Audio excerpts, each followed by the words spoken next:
You are watching Access LaPorte County, Channel 97. Coming up next is November 21st, 2023 meeting of the LaPorte County Board of Zoning Appeals.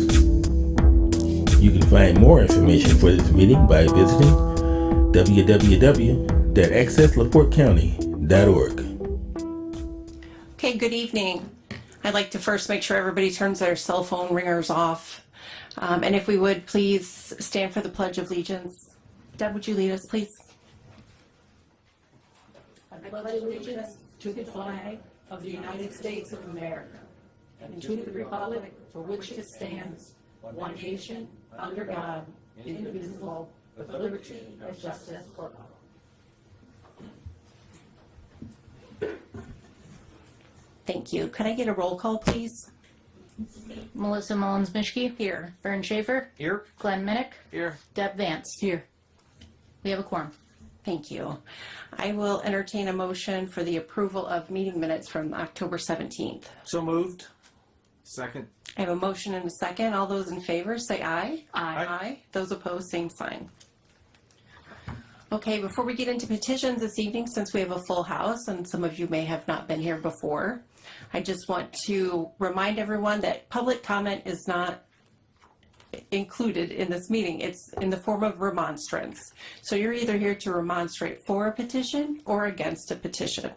That is the only time that you have time for public comment, and that is remonstrance. That is 3 minutes. That will be timed. So with that, let's get started with the petitions this evening. Petition number 4, if you're here for that petition, has been tabled. So if you're here for petition number 4, it's going to be next month. I'm sorry, January of 24. All right.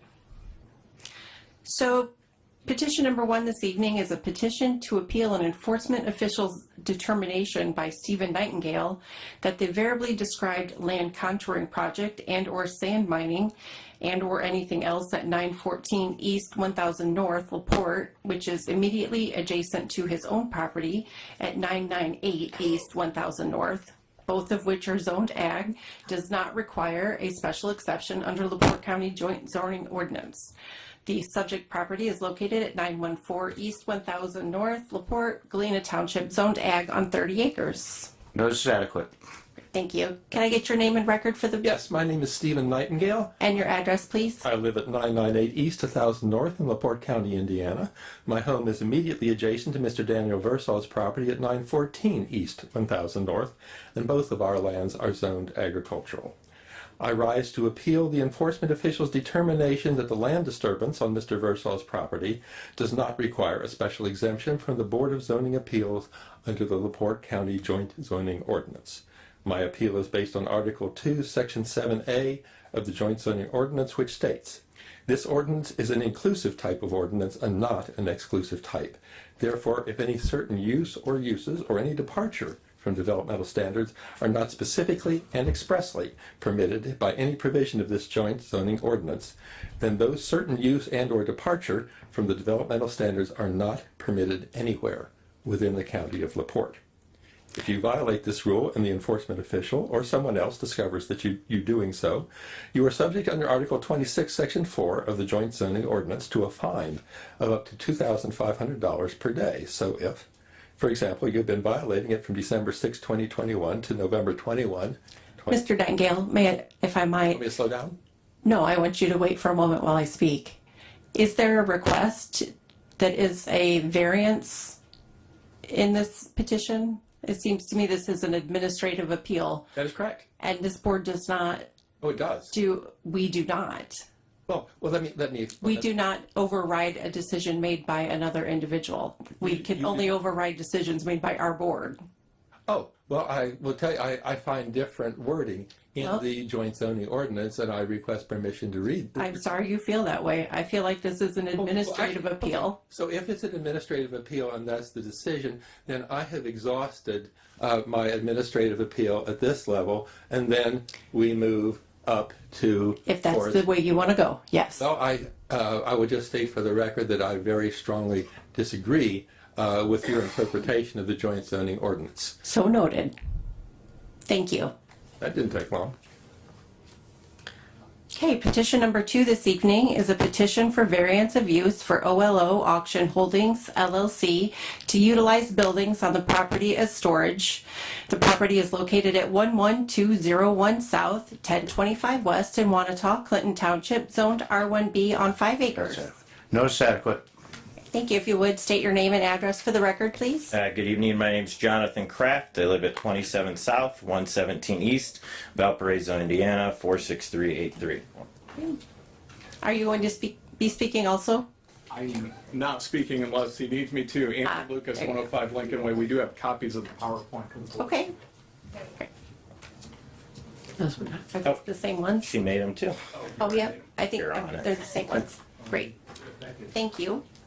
Well, good evening. I'll just go through the PowerPoint, go through everything that we're requesting here tonight. If you'd like to go to page number 2 here. Basis of the petition is to get a use variance. So OLO Auction Holdings LLC can use the property for inventory storage, equipment storage, and a 3-day online only auction. Next slide, please. This is a new petition, not the same as the other one, as seeking different relief. Prior requested a warehouse, and now this is storage, and also change in conditions. Property improvements, change in turnaround and driveways, outdoor storage of items, change in use of property, and we've also have 3 of the 5 remonstrators agree with the new petition that we've done. The other 2 I will talk about a little bit later. We've tried to reach out to all of them, but I have not had any conversations with them, unfortunately. We can go to the next slide. Background, again, the property is 11201 South, 1025 West in Wanata, zoned R1B, and there's the parcel number. Next slide, please. Next background.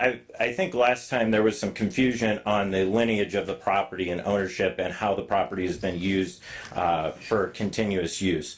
This property was originally built by Kankakee Valley RMC in 1985 is when they built the first building. It was continually used by KVRMC until December 15th, 2006 when it was sold to Todd Anson. Mr. Anson ran the company Flat Rock, which was an industrial rigging company, and he was in the facility until June of 2017. At the end of June of 2017, he sold it to KLM Enterprises on land contract, and they are a hydro vac truck company. They owned it on contract and then subleased part of the building to Dallas Services, which was a landscaping company. KLM eventually went bankrupt, and out of the bankruptcy, Mr. Anson purchased the property back from receivership March of this year.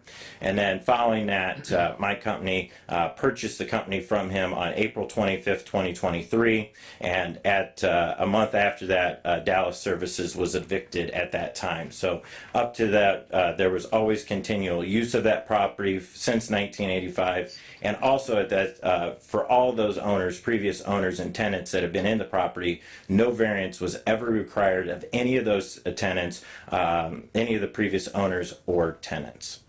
Next slide, please. Who we are, who's OLO, and if you kind of wonder what that stands for, it's Online Only Auction Holdings LLC. We're owned, I own Craft Auction Service, and this is just the holding company that owns this property. Our business is actually headquartered at our facility, 48 North, 450 East in Valpo, which is about only 5 minutes from this building, and why it makes it a great addition to ours.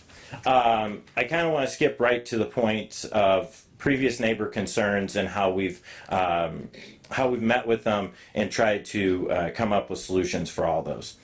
Customer traffic and effects on the neighbors, because that was the big pushback last time. And before I even start going into this, a lot of the issues that came up and arose because of confusion and not understanding of exactly what we were doing. And after I was able to meet with all of them, and I sat at their kitchen tables, and we went through all this, we were able to figure out and come to common grounds. And when they really understood what we did, then it became a lot easier for everybody. And later in here, I have in the original filings, we have 15 affidavits from neighbors supporting us now in everything that we were doing. So I just wanted to say that before we got started. So first thing, the address was the big issue, right? Because they're coming on 1025 and they're coming up and down that street. We were able to change all of our advertising, which it's not on our website anymore because we've taken the property down, but we're able to change it to the 1100 address. So they're coming off 421. We're not seeing that traffic up and down 1025. Can I stop anyone from driving up and down 1025? No, I cannot. But I can have most of the flow coming in that way, and that's what we've been able to do and keep people coming in off 421. Using the shared easement with the baseball field. The baseball field was a concern. Grandparents have kids there and everything they want with it. I have a 7 and 8 year old that play baseball at Morgan Township. 100% get where you're coming from. So things that we've come up with or kind of solutions are talking through it a little bit more. Baseball season is April, May, and June. They are done, and that is their window of time. Baseball practice starts at 5 o'clock. We close at 5 o'clock, so we really don't have an overlap with them. Now, they do have games on Saturdays, and we are open one Saturday a month from 9 to 2. And I've put in here, we would be happy to change that date if there is a traffic issue. We really don't know what that's going to be because we've never had an overlap with that. Now, I will also say that I have reached out to the organizer of the baseball field, both via phone and email, and have not got a response because I wanted to exactly have a better plan before I came here today, but I couldn't get a response, so can't really have a better plan than that at this point. So really, the overlap between our business and the baseball field really is not going to be as big a concern as people think because we're closed by the time they start playing baseball and active there. I've also said that we would add speed limit signs to the road just to give a little bit more notice to that. The one other thing I did want to add in here too, none of the previous tenants of the past 40 years have ever been asked to use that easement in any different way. And when Kankakee Valley RMC was there, that was a lot of traffic. When the landscaper was coming out, that was a lot of traffic. And not saying it isn't a concern, I'm just saying they were never given any requirements to at that point. But like I said, I have kids. I know kids that play at Clinton Township baseball field. I want to make it safe for everybody too. So, there's that. Let's go to the next slide. Customers turn around in neighbors' driveways. And I have a picture of it in the next slide here, but we added a sign on 1025 that says, "Don't turn around in neighbors' driveways." We hope everyone reads it, but because of the address changing to 1100, we really don't feel we'll have that problem anymore. The one that had the biggest issue with it was the Kuntz family that's just to the north of it because their road kind of looks like it goes all the way back to ours. And we've got that and I've already talked to her. If she wants another sign by the corner of her house, I would do it. And she's like, I don't think I need that because now that they're coming back there, she hasn't had any issues. And there's one other thing that's on this slide at the bottom. The arborvitaes from our property are hanging over her fence, and she would like those trimmed. They're actually going there tomorrow to trim her arborvitaes. So just whatever makes it all work for her, we did. Outdoor item storage, because I know someone, the council was concerned about items being parked in the grass last time. A couple things I'll add to it. Where the vehicles were parked and in the grass, it's actually gravel base there, but because the property has been pretty much unmaintained for quite a while, we have to add more gravel back in there so you can actually see it. So we were never really parked on the grass, and I will also say the previous tenant, Dallas Services, all of his employees parked in the center grass, and also the remonstrator who had an issue with it. If you look in the GIS map, he has a truck parked in the grass that is parked at his house every day. So I think that's a little, calling a funny look at how, and that truck is parked at the corner of the road every day. But anyways, what did we do to solve that? I'll say that we will take all of our items that we had in the center and we're going to put them in the southeast corner because that's where Dallas Services had all of their miscellaneous kind of items set over there. So we'll move them over there. And as you can see here too, we put vinyl slats across the whole fence. So guess what? can't see it on the other side anymore, so it won't bother you anymore. So we did that already, and there's the sign that says, "Don't turn around, go down to the road and find your way back to 1100." So those were that. So those were the big changes and that. If you'd like to go on to the next one. So neighbor support. Since the previous meeting, like I said, got to meet with a lot of the neighbors. Go sit down with them, go through concerns. Some, remonstrators had concerns. Others did not have concerns at all, and it was just a nice way to get to meet all of my neighbors. 3 of the 5 remonstrators I was able to meet with, and all 3 of those signed and supported the affidavit. The 2 that did not, I went to their home, left a letter in their mailbox. We went through legal counsel, which I know he's here again today and is going to remonstrate again. I've asked, what's the issue? And I can't get an answer. So if I don't know what the issue is, I can't fix a problem. And I want to be a good neighbor at the end of the day, but if I don't know what the issue is, I can't fix it. In total, we had 10 surrounding properties support us, which was a total of 15 signatures between husband and wives signing. I got one from each of those. And I also give them my personal cell phone number. If they ever had a problem, an issue, I told them to give me a call. I'm happy to fix any issues that you might have. The next slide, that's just a map showing all of the ones that did sign on.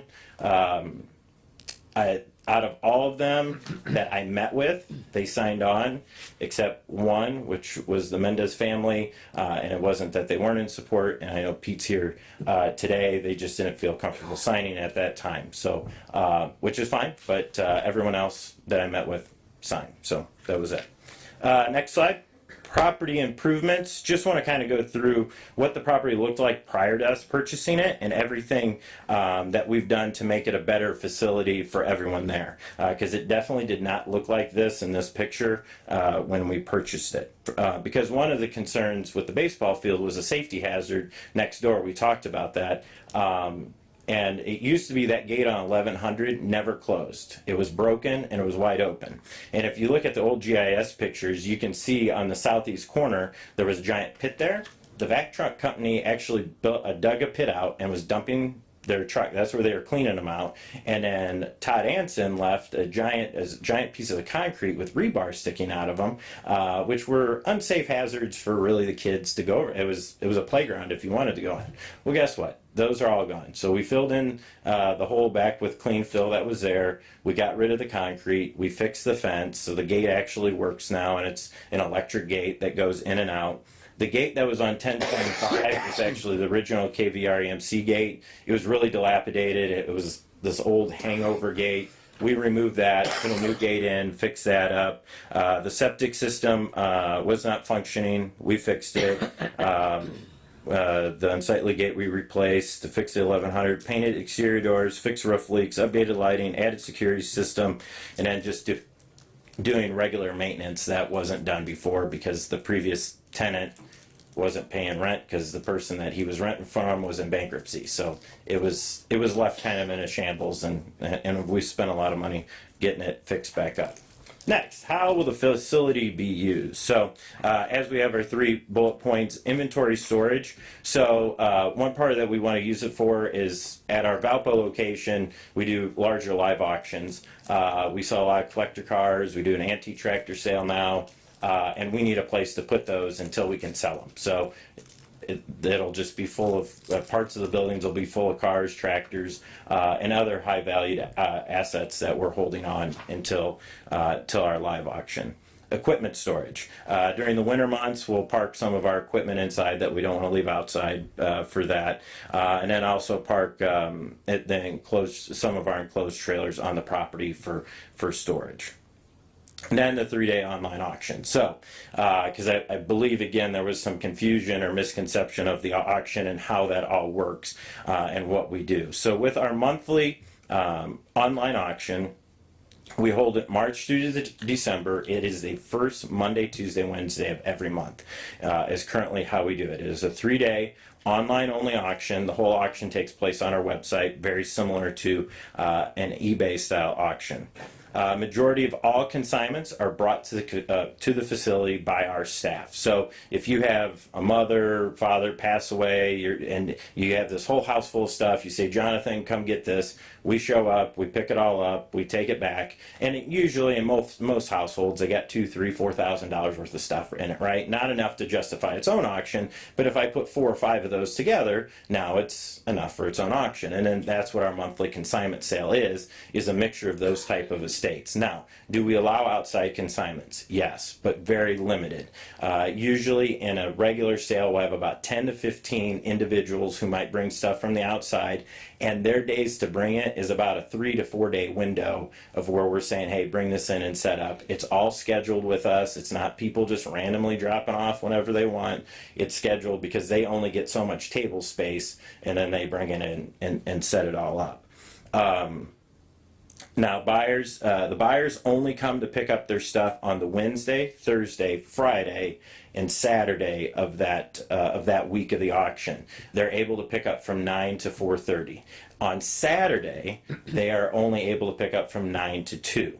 Now, again, with the baseball overlap, as I've said before, if that 9 to 2 window won't work and we need to move it to a Monday, that's fine. In April, May, June, while they're playing baseball, we're definitely open to doing that. But until we see what April looks like, we don't really know at the end of the day.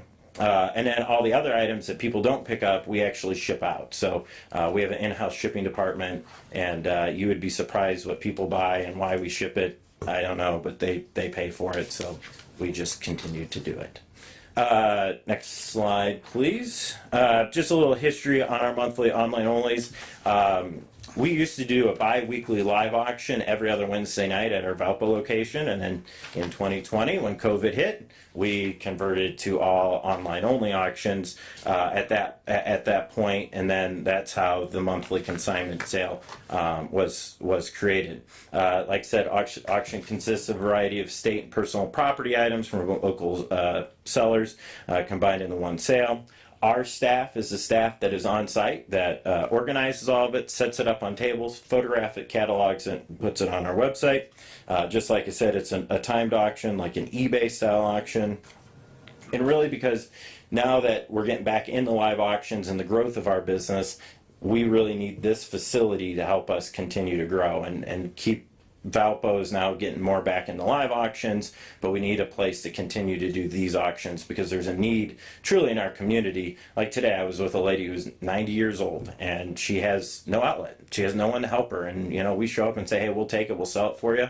And if we don't have a place like this to do it, then we have no solution for those sellers. And honestly, this facility is a better fit for the online auction compared to Valpo. And the reason I say that is because with the U-shape coming in and out, we can control traffic a lot easier. Plus, we have like 20 some overhead doors there. There's a lot of doors people can back up, pick their stuff up, and get out a lot quicker compared to Valpo. And I also say too, it's a lot safer turning in and off of 421 than turning in and off of US 30 like our Valpo location.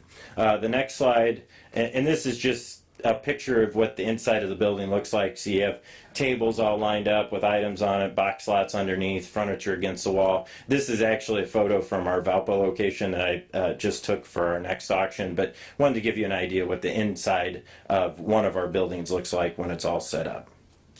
Next slide, just talking about economic impact real quick. Being in Wanata in Clinton Township, this building and this facility will be one of the largest sales tax revenue generators.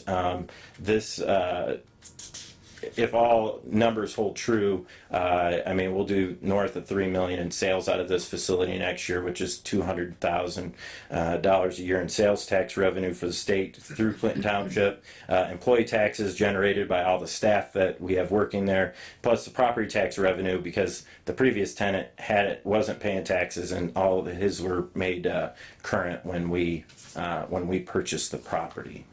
Next slide. Just variance meets elements. These are the general points of the variance elements. So I just want to have all those in there. Next slide, and my last slide too.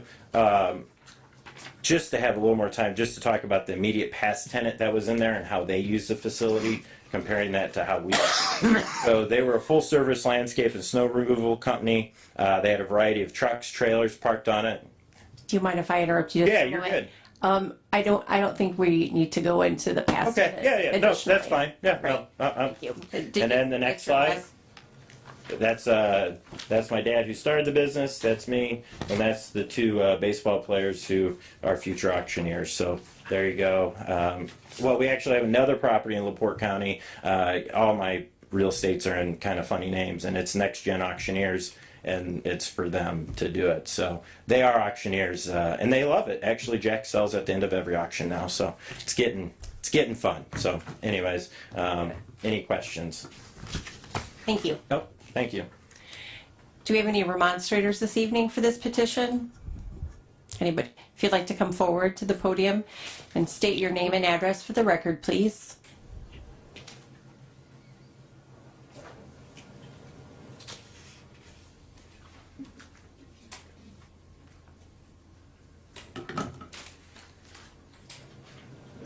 Please. Myself, I'm remonstrating. Also, this is a remonstrance and two neighbors that signed that. And this is something that does not allow that at all, according to what I understand there.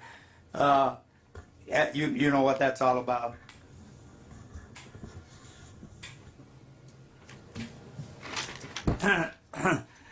First of all, Your name and address for the record, please. Mendez, 1025 South, 1025 West, Wanata. Okay. Okay. I'm remonstrating against this because, number one, as a resident there, I see children playing in the ball field and in around the about area almost all the time. I live right next to the baseball field. Number two, we don't have any sidewalks on 1100, nor do we have any on Condon Street. We have people that jog, they walk, they use the golf cart, they ride the horses on that street all the time. We don't need the extra traffic, especially traffic that's going to be coming in from Michigan City or from Michigan State, Ohio, Illinois. Who knows where they'll be coming from, because some of the items that they sell, people may want even from California. So they're going to come to pick up these items in our backyard. How is that fair to us? I mean, we don't mind if they want to move here. We'd love to have them.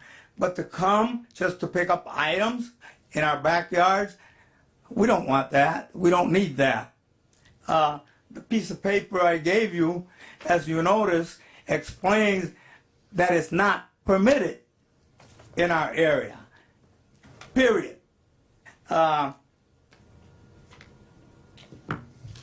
There's a typo here on A on this affidavit that they have.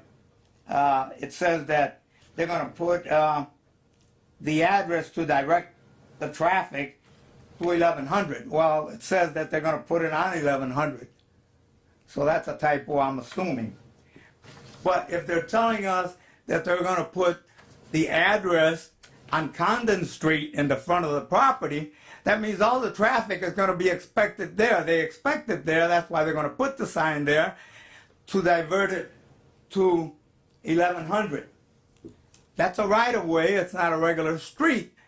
Signage there would have to be allowed, first of all, by the county or by the township. I don't think they're going to do that. It's not a street. It's a right-of-way. The change of address, well, maybe the government can do that, but maybe the post office has to do that. I talked to the president of the union of the post office, and they said They don't do that. Once the address is issued, that address stays. Whether the government can do that or not, I don't know. But again, it's not a street, it's a right-of-way. Mr. Mendez, that was your 3-minute timer, so if you want to wrap up your thoughts, please. Oh, I'm sorry, I have so much other stuff here. Yep, we're going to wrap it up. Everyone gets They 3 say, minutes. On one of their things here, it says that items is going to be set outside for sale. So they're going to be selling it. And it says they're going to be bringing these things in throughout the week, not once a month. Okay, thank you very much. Okay. Are there any more to say? But I don't think that we need that in our area. Period. I'm sorry. I mean, the gentleman is a nice gentleman, but I don't think we need that. Thank you. Any other remonstrators this evening? Anyone for or against? Good evening. I've been sick, so I'm going to have my paralegal or my Thank you. hand out my Please. exhibits so that I don't make anybody sick for Thanksgiving, or at least I won't be able to take the blame. We appreciate that. Thank you. Yes, thank you for that. Thank you. If you would just state your name and address for the record, please. Sure. I'm Dave Ambers, attorney with the address of 601 State Street, Suite B, here in LaPorte. I'm here on behalf of Rebecca Hall, who resides at 11232 South 1025 West. And before I get into the meat of my argument, I think you've got a defective notice situation here that should probably be addressed. The petition that was filed by petitioner states that they request a variance to utilize buildings on the property as storage. See attachments. Nowhere in their attachments did they talk about online auction 3-day or any other days. And now they come in here and they spend a majority of their time on online auction facility, which is what you heard the last time. And therefore, and I had checked with Mr. Beege, their notice that they published does not mention 3-day online auction, or any form of online auction. So I think the notice in this petition is defective, and that it should either be tabled or denied based upon that. In addition, if you look at the handout that Daniel has provided you, on page 1, the highlight there at the top, section 2807, I believe it's FE2, states that when a petition before you is denied, it cannot come back before you for 12 months. And this petition was previously denied in September. Now it's my understanding you've been allowing a new petition for a substantially different use. They just stood here and asked you for the same use, an online auction facility. Auction houses aren't allowed in residential areas. But you have a defective notice, and now you have a violation of your own ordinance that says they can't come back for a year. So I don't even understand why we're here tonight. If you flip to page 2, warehouses is what they put in their notice, are allowed in an airport district. If you look at page 3, the numbers down there at the bottom, self-storage facilities are allowed in industrial districts. Doesn't appear to be self-storage, so we're back to the warehouses. They're permitted in industrial districts. This property is zoned residential. If you go to page 4, at the bottom, the definition of a warehouse. A building used for long-term or short-term storage and wholesale distribution of manufactured products, supplies, equipment, and material for just-in-time delivery to a manufacturing facility. None of that is what they just described of what they want to do with this facility. They want to run an auction. Oh, and by the way, I apologize for my phone going off earlier. That was my blood sugar monitor I ate before I came. If you That was your timer going off, so if you'd like to wrap up your thoughts, I would appreciate it. And then if you flip to page 6, there are a variety of requirements for warehouse and storage facilities that have not been met. If you go to page 8, warehouses again are allowed in an economic overlay, opportunity overlay district, which this is not. And then finally on page 9, warehouses require one space for 1,500 square foot of gross floor area. They have not met the statutory requirements. They have not shown you how this petition does not violate the 4 standards, and you guys found the last time that the approval would be injurious to the public health, safety, morals, and general welfare of the community. You found the use and value of the area adjacent to the property would be affected in a substantially adverse manner. You found the strict application of the terms of the zoning ordinance will not constitute an unnecessary hardship if applied to the property for which the variance of use is sought. You found the approval does not interfere substantially with the comprehensive, or that the approval does interfere substantially with the comprehensive land development plan. You don't have to find all 4 of those. You only have to find one. And you found in September that they did not meet any of the 4 statutory requirements. They filed the same petition. They called it warehousing, which they called it last time in their slides. And then they sit here and they describe to you an online auction facility and how great it's going to be for them and the $3 million of stuff they're going to get commission on. Do what you did in September, please. Deny this variance. Thank you. Thank you. Do you have remonstrance? One more.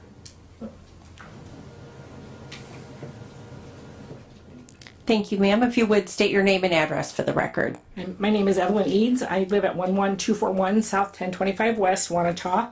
Evelyn, if you would, can get that mic up close to you. I just realized partway through, like, I can't hear, and that's why. I talk pretty soft. Anyway, we are directly south of the Kraft auction fence, and we didn't have a chance to meet with Mr. Kraft because we were not home at the time. We were out and away. Anyhow, we're asking that you just don't rezone the property for business.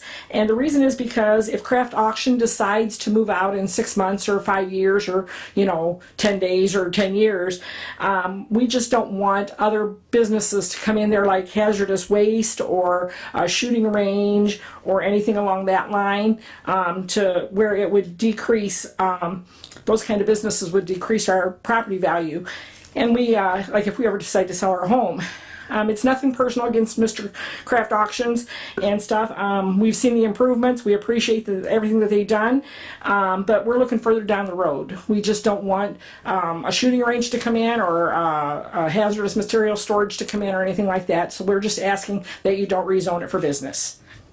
Thank you. Madam President, if I might, ma'am, this is not a rezone, just so you know. Okay, this is a variance for this specific business. So anybody that wants to come in later has to come back here. Okay. Okay? Thank you. Makes you sleep better at night. All right. Any further remonstrators for this petition? Anybody for or against? Okay. Seeing and hearing none, if you'd like to come back forward. Questions from the board? One of the questions I have, obviously the last time we listened to this, we were talking about the continuous use since REMC moved out. And there was some question about whether there was continuous use of this building for that purpose. Basically, you're asking for storage. Yeah. But then I'm a little cloudy on online auctions. Do people come and view this stuff personally, or do they just see the picture? Yeah, so there is limited viewing that they have, so we'll have an open house if people want to come look at it. It's the days just prior to the auction. And again, those hours can be adjusted to whatever it may be. And I'd like to apologize. I was not here in September, and I think a lot of this could have been cleared up. Unfortunately, I had a pre-commitment with my wife in a different state and couldn't be here. So, because when I've met with all these people at their tables, this is the biggest confusion, and See, the problem that we had originally was the fact that obviously this was kind of a grandfathered thing with RMC being there first, basically, or a long time ago, building that building. Now all of a sudden there's a building there and we're trying to repurpose it. You know, I don't think most of us had a problem with it being used as storage, but if it's commerce, then it becomes a bit of an issue with traffic. Yep. And I understand that. Now, the other question that I have for you is, you were talking about changing, are you changing the address? We would like to go through that process if we can, but in the marketing and advertising, like if you go on Google right now and search this property, it shows the 1100 address. So And at the end of the day, the biggest deal is changing on Google because that's where everyone goes to find If how I to may. get anywhere. But I also know that all you have on that property on the north-south road is an easement. An easement. Now, You I don't did really talk to have the frontage there. So I talked to the planning commissioner about this, and his point, how he referred to me is, if you have a house that shares an easement road, you don't actually own frontage, but you still have an address on that road, and that's exactly how you would look, or how he looked at it when I talked to him about it. Okay, those are the extent of my questions, I guess. So I'm the one that assigns the addresses and sends them out to the post office. And I would not give that an address on the other road because it already does have frontage on the other road. Okay.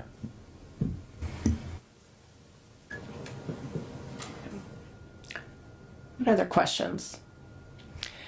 Attorney Vigi, would you like to advise us on the petition itself? Yeah, Mr. Amber's made his record. They checked with me before the petition was filed, and I think there was enough of a difference between the original petition and this one to allow them to refile. Okay. And you feel like their advertisement was adequate to the request? It was. And Mr. Ambrose is absolutely entitled to make his record, and which is what he did. Thank you. And I want to comment on the address. There's a distinction between a location address and a mailing address. Okay? And both are okay. Okay. What other questions do we have from the board? I still have concerns about the amount of traffic. That's really my issue. I live in Wanata. I'm from there. I mean, I know that neighborhood. I'm concerned about the amount of traffic. I know that you say people come in. We kind of skimmed over that in your presentation a little bit, the viewing days. So I'm Actually excluded it. I didn't put, and I'm not gonna lie to you, that wasn't in here. Again, that's it, because the majority of everyone just buys online, and it's actually the pickup days is where the traffic is. I mean, if you came to our Valpo, so Valpo's sale is not next week; it's the week after. because you can't guarantee that. No, I can't. No, and no, but you also cannot And we say can't that say that it's going to be that heavy traffic all the time. No. That really is my concern. it's limited to those days. And what I'd also say too is on this street, there's other businesses on this street. I mean, there's 3 houses down. There's a commercial business there, and no one has had any issue with the traffic that they bring. Nobody has ever brought up issues of traffic of the other businesses before, because none of them have ever been here. And Kankakee Valley RMC had a lot of traffic, and that facility was open 24 hours a day when it was there. One of the remonstrators from last time that I met with, when she came up here, you might remember, she's lived there for like 60 years. Her husband actually worked at Kankakee Valley RMC, and she told me she loved it because her husband could go walk right across the street to work. But she said 24 hours a day, there was trucks coming in and out. That's what it was. We're not that anymore. So it's an improvement over that. And I understand, Pete, that they don't want a business there. I get it. But I'm sorry. It's a 26,000 square foot building on 5 acres that's been continuously used as a business for over 40 years. It's really what it is. And I've tried to do the best that I could with everyone. Obviously, that there's some differences, and that just is what it is. And Mr. Amber's clients, I've tried talking to them, and they wouldn't talk back. So I don't really know how to fix any of their concerns. At the end of the day, that building was there when they moved in, and they knew it was across the street when they moved in. Thank you. Yep.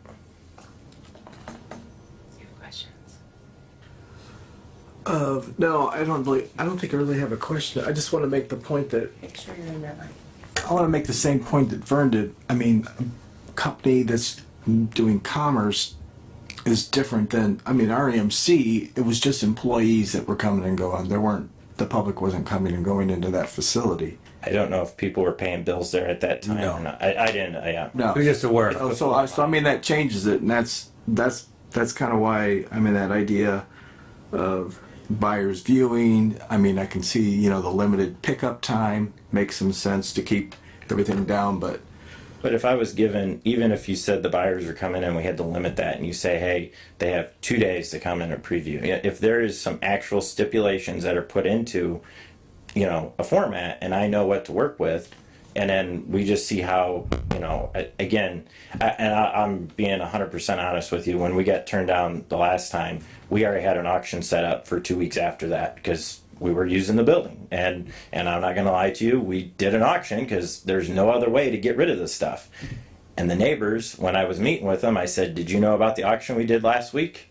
And none of them knew. They're like, because everything had changed to the 1100. They didn't even know. And that's why the Kuntz family didn't want me to put a sign at their property, because they said we didn't have any of that issue this time. So that's why they signed on and agreed to the ones that I talked to. Thank you. Do you have further thoughts, Glenn?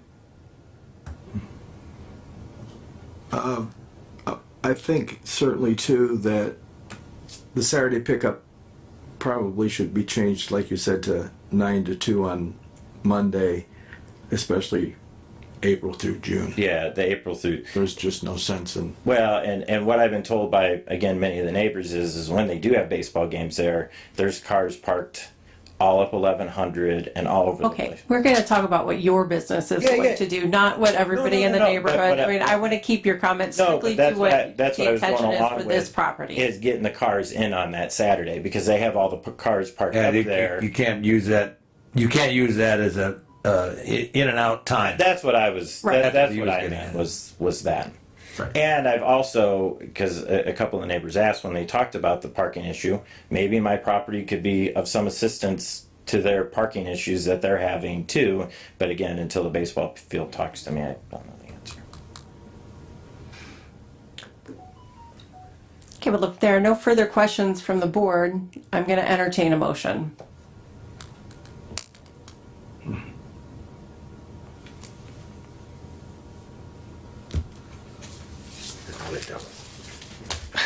Make sure you tuck in your mic when you do it. Okay. So that's the only way this works is for somebody to make a motion for everybody to vote. I am going to make a motion that to allow the petition and for variance of use for OL auction holdings, but to do so based on the premise of how the facility will be used, and very clearly it's marked. The exception being that there would be no Saturday pickups April through June. That would have to be done on Monday from 9 to 2. Otherwise, pickups are Monday, Tuesday, Wednesday. I think you said that was normally 9 to 4:30.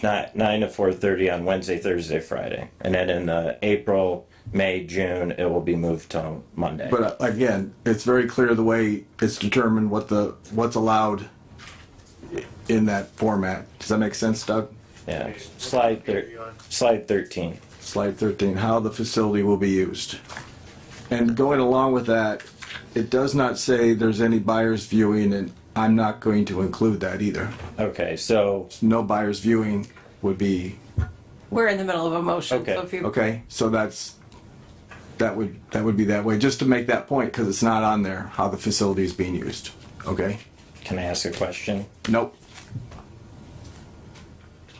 That's okay, fine. we have a motion. Is there a second? Okay, wait, I'm not, so Glenn, do you want me to list all these requirements here and add Monday? Ashley. What days for pickup? The days for pickup are marked, were said to be Monday, Tuesday, Wednesday after the auction. And they wanted the auction was Monday, Tuesday, Wednesday. The days for pickup are, where's that at on It's here? Wednesday. Wednesday, Thursday, Friday.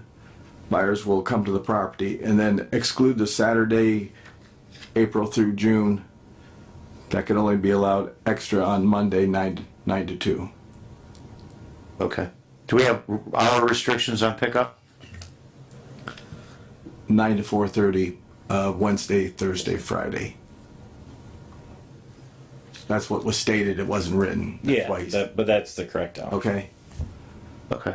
And then you said no buyer, There's none listed, and I don't think, no viewing, yeah. right, no buyers viewing. Online is All online. online. Yeah, the problem. Okay, we're still in the middle of a motion and I think that covers it. That, The that was the 9 to 2. Saturday would be 9 to 2, not April through June, so the other months. I got it. Okay, Those are drop off and pickup times in a lot, because they're gonna have to, there's gonna be people coming in with. Okay, the drop off is simply stated 10 to 15 people a month and over a 3-day period. This is a few day, let's go with 3-day period. But would that be during that same time as the pickup? No, it couldn't No, be. it would not. That's It would have to be for the a. auction. Yeah, he's dropping. Wait a minute. I thought the public was not dropping off. I thought it was your employee. I understood it was your employees. Yeah, for the no. I had said there's limited where we have limited space where people come from the outside and can drop it off, and they have the tables reserved. I talked about that, and they can drop that off. But that's all scheduled with us, and it's limited to a few day period because we have to get it in, then get it cataloged. It was clear that it's a very limited thing. It's a very limited thing. It's- and that's during normal. It's on that business sheet, Doug. hours. It's on that sheet. 3-day period before the auction. So we just want to make sure we stipulate that that's during their business hours, right? Yes, during those business hours, 9 to 4:30. Monday, I don't know what days they. It would probably be Wednesday, Thursday, Friday. Yeah, it's during the week they do. Right. Previous to the auction. Are we clear? Yep. Okay, so I have a motion. If everybody understands the details of that, I would entertain a second. A second. Okay, I have a motion and a second. All those in favor say aye. Aye. Those opposed, same sign. Aye. So congratulations. Thank you. Good luck.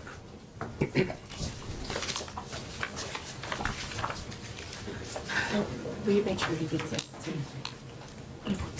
That's for the. Okay. So petition number 3 this evening is a petition for variance of use for Dennis and Dawn Gardner for a firearm shop for cleaning, repairs, and transfers with part sales and custom work. Property is located at 3171 South Wozniak Road, LaPorte, New Durham Township, Zoned Ag. No, it's adequate. Thank you. If you would come forward and state your name and address for the record, please. Yes, I'm Dennis Gardner, and I live at 3171 South Wozniak Road, LaPorte, Indiana. All right. Dennis, tell me a little bit about your intentions with the shop. Oh, I restore firearms, and at least this is my plans. I paint them, I repair them. I want to sell parts online. It's just me only as far as working. I don't have, it's my own building on my own property already. I'm going to sell parts, and I want to do transfers, firearm transfers on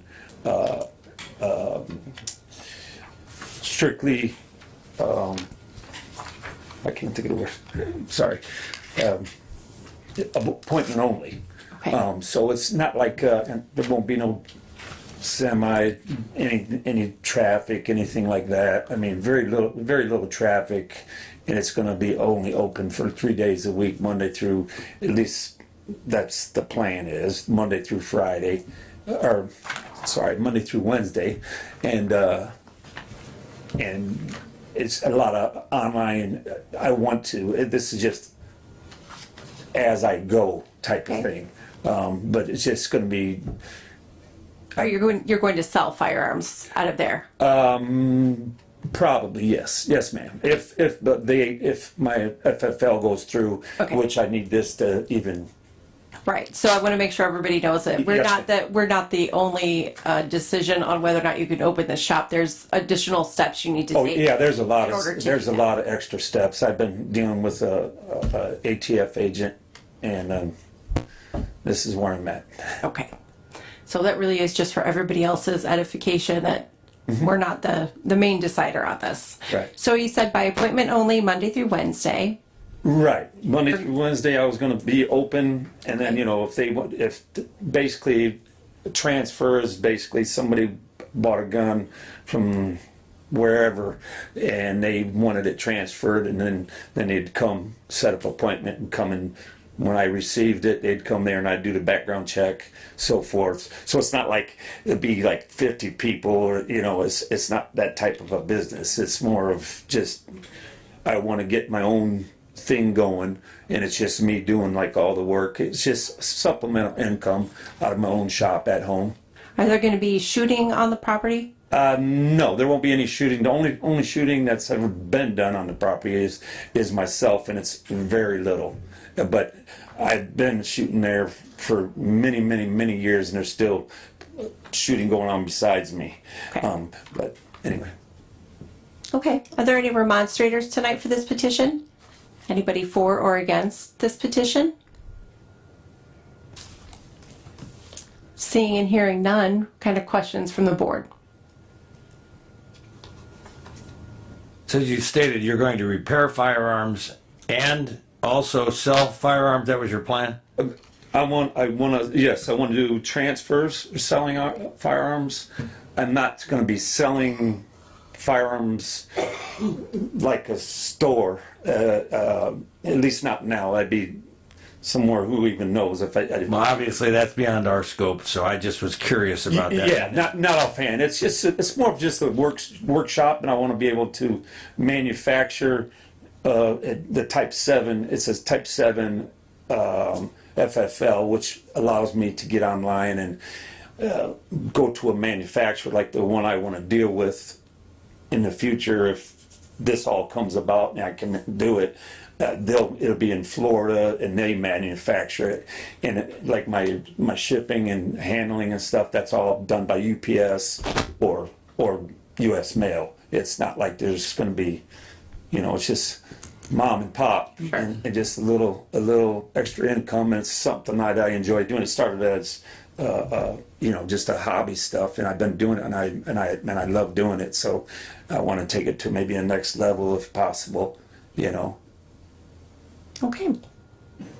If there are no further questions, I'll entertain a motion.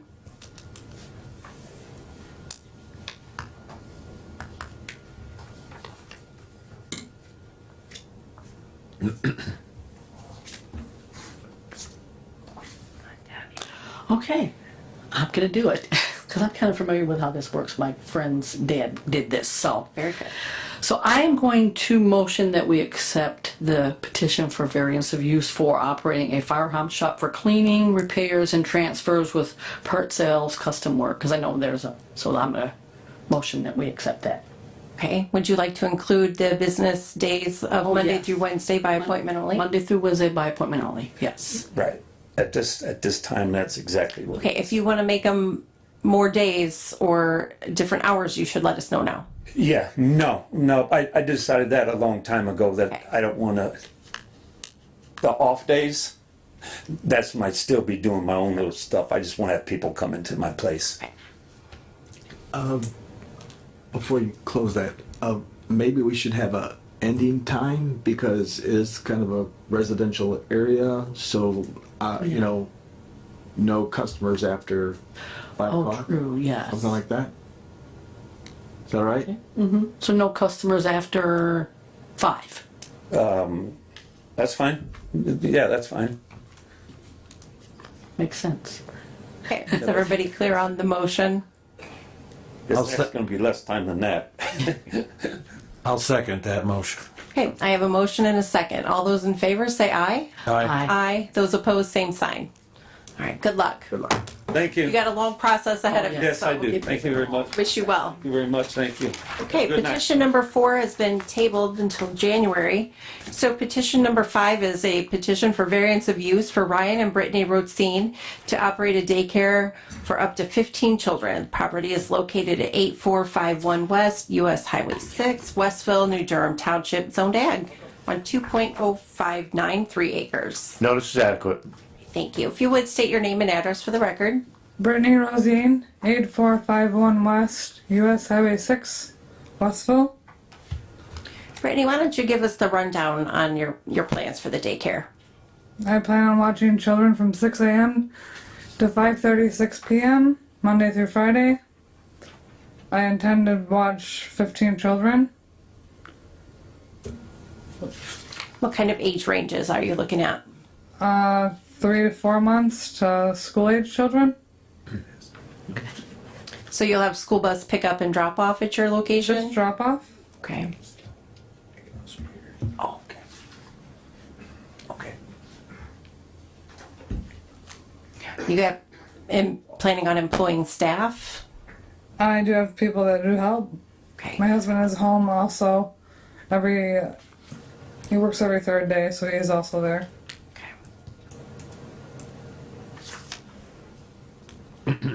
Have you been in touch with the state to find out the requirements there? Yes. The only thing that I'm having an issue with is that LaPorte County, I assumed, doesn't offer business permits.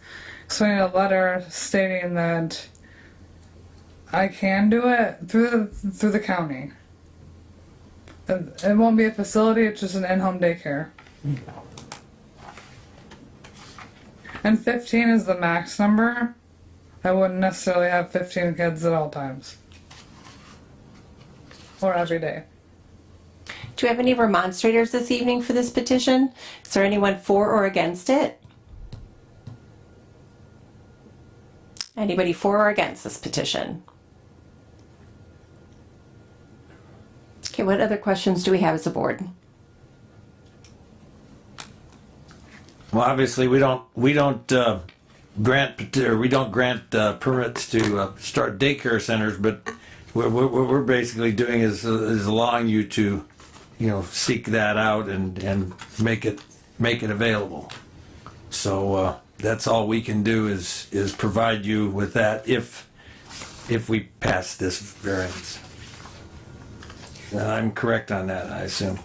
Basically, we're just giving permission to operate a business out of the home on certain days and hours. Right, anything she would need in addition to that in writing for her other requirements, I could probably provide that to her. Okay. And again, I just want to make clear to everyone again that just like the previous variance, there's a lot more steps to go through. This is just the beginning hurdle for you. Correct. Okay. All right. If there are no further questions, I'll entertain a motion. I move that we grant the petition for variance for use for Ryan and Brittany Rosian to operate a daycare center for up to 15 children. I second. Okay, I have a motion and a second. All those in favor say aye. Aye. Those opposed, same sign. Aye. Okay, good luck. So then who do I You can talk with the building commissioner. thank you. All right, let's move on to petition number 6 this evening, which is a variance of use for Steve and Cheryl Pickett for campground designation to allow building the following: commercial septic system, bathhouse with sinks, showers, toilets, and utility shed, 8 glamping sites to be converted to cabins, additional barn for storage, and a meeting pavilion for the property located at 8819 North, 600 West, Michigan City, Springfield Township, zoned R1B on 37 acres. Notice is adequate. Thank you. If you would please state your name and address for the record. My name is Steve Pickett. The address is 8819 North 600 West, Michigan City, Indiana. I have a presentation, but in the interest of time, I'm going to kind of go through it a little quicker. I appreciate that. Thank you. If you go to the next slide.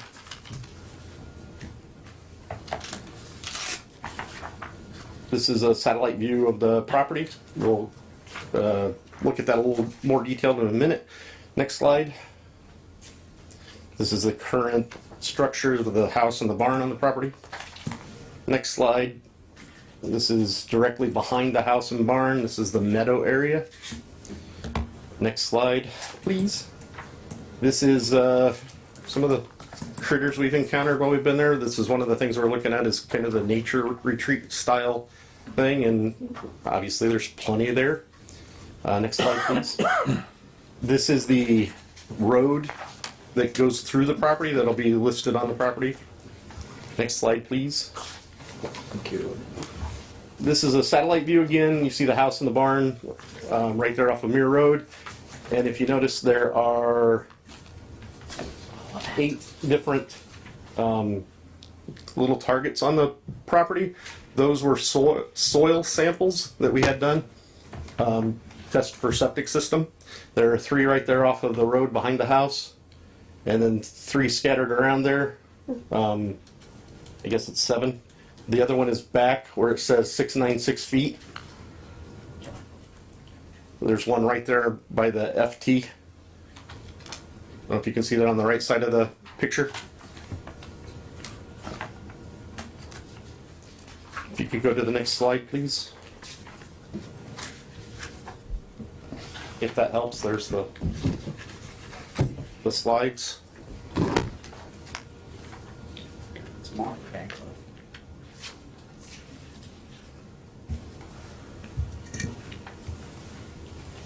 There's more for you. Mark.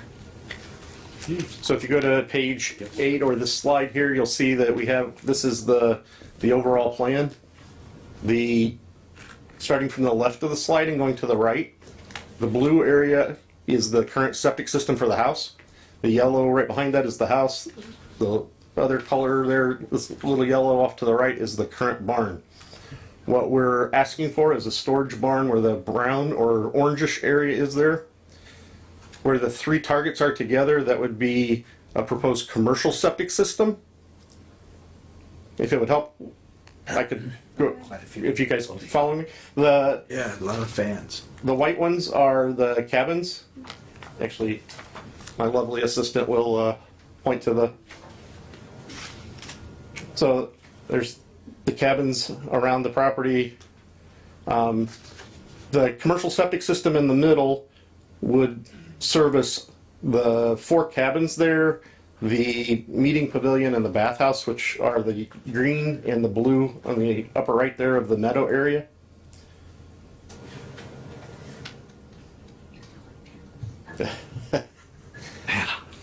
And then the cabins that are back further and off up to the north would be off-grid cabins.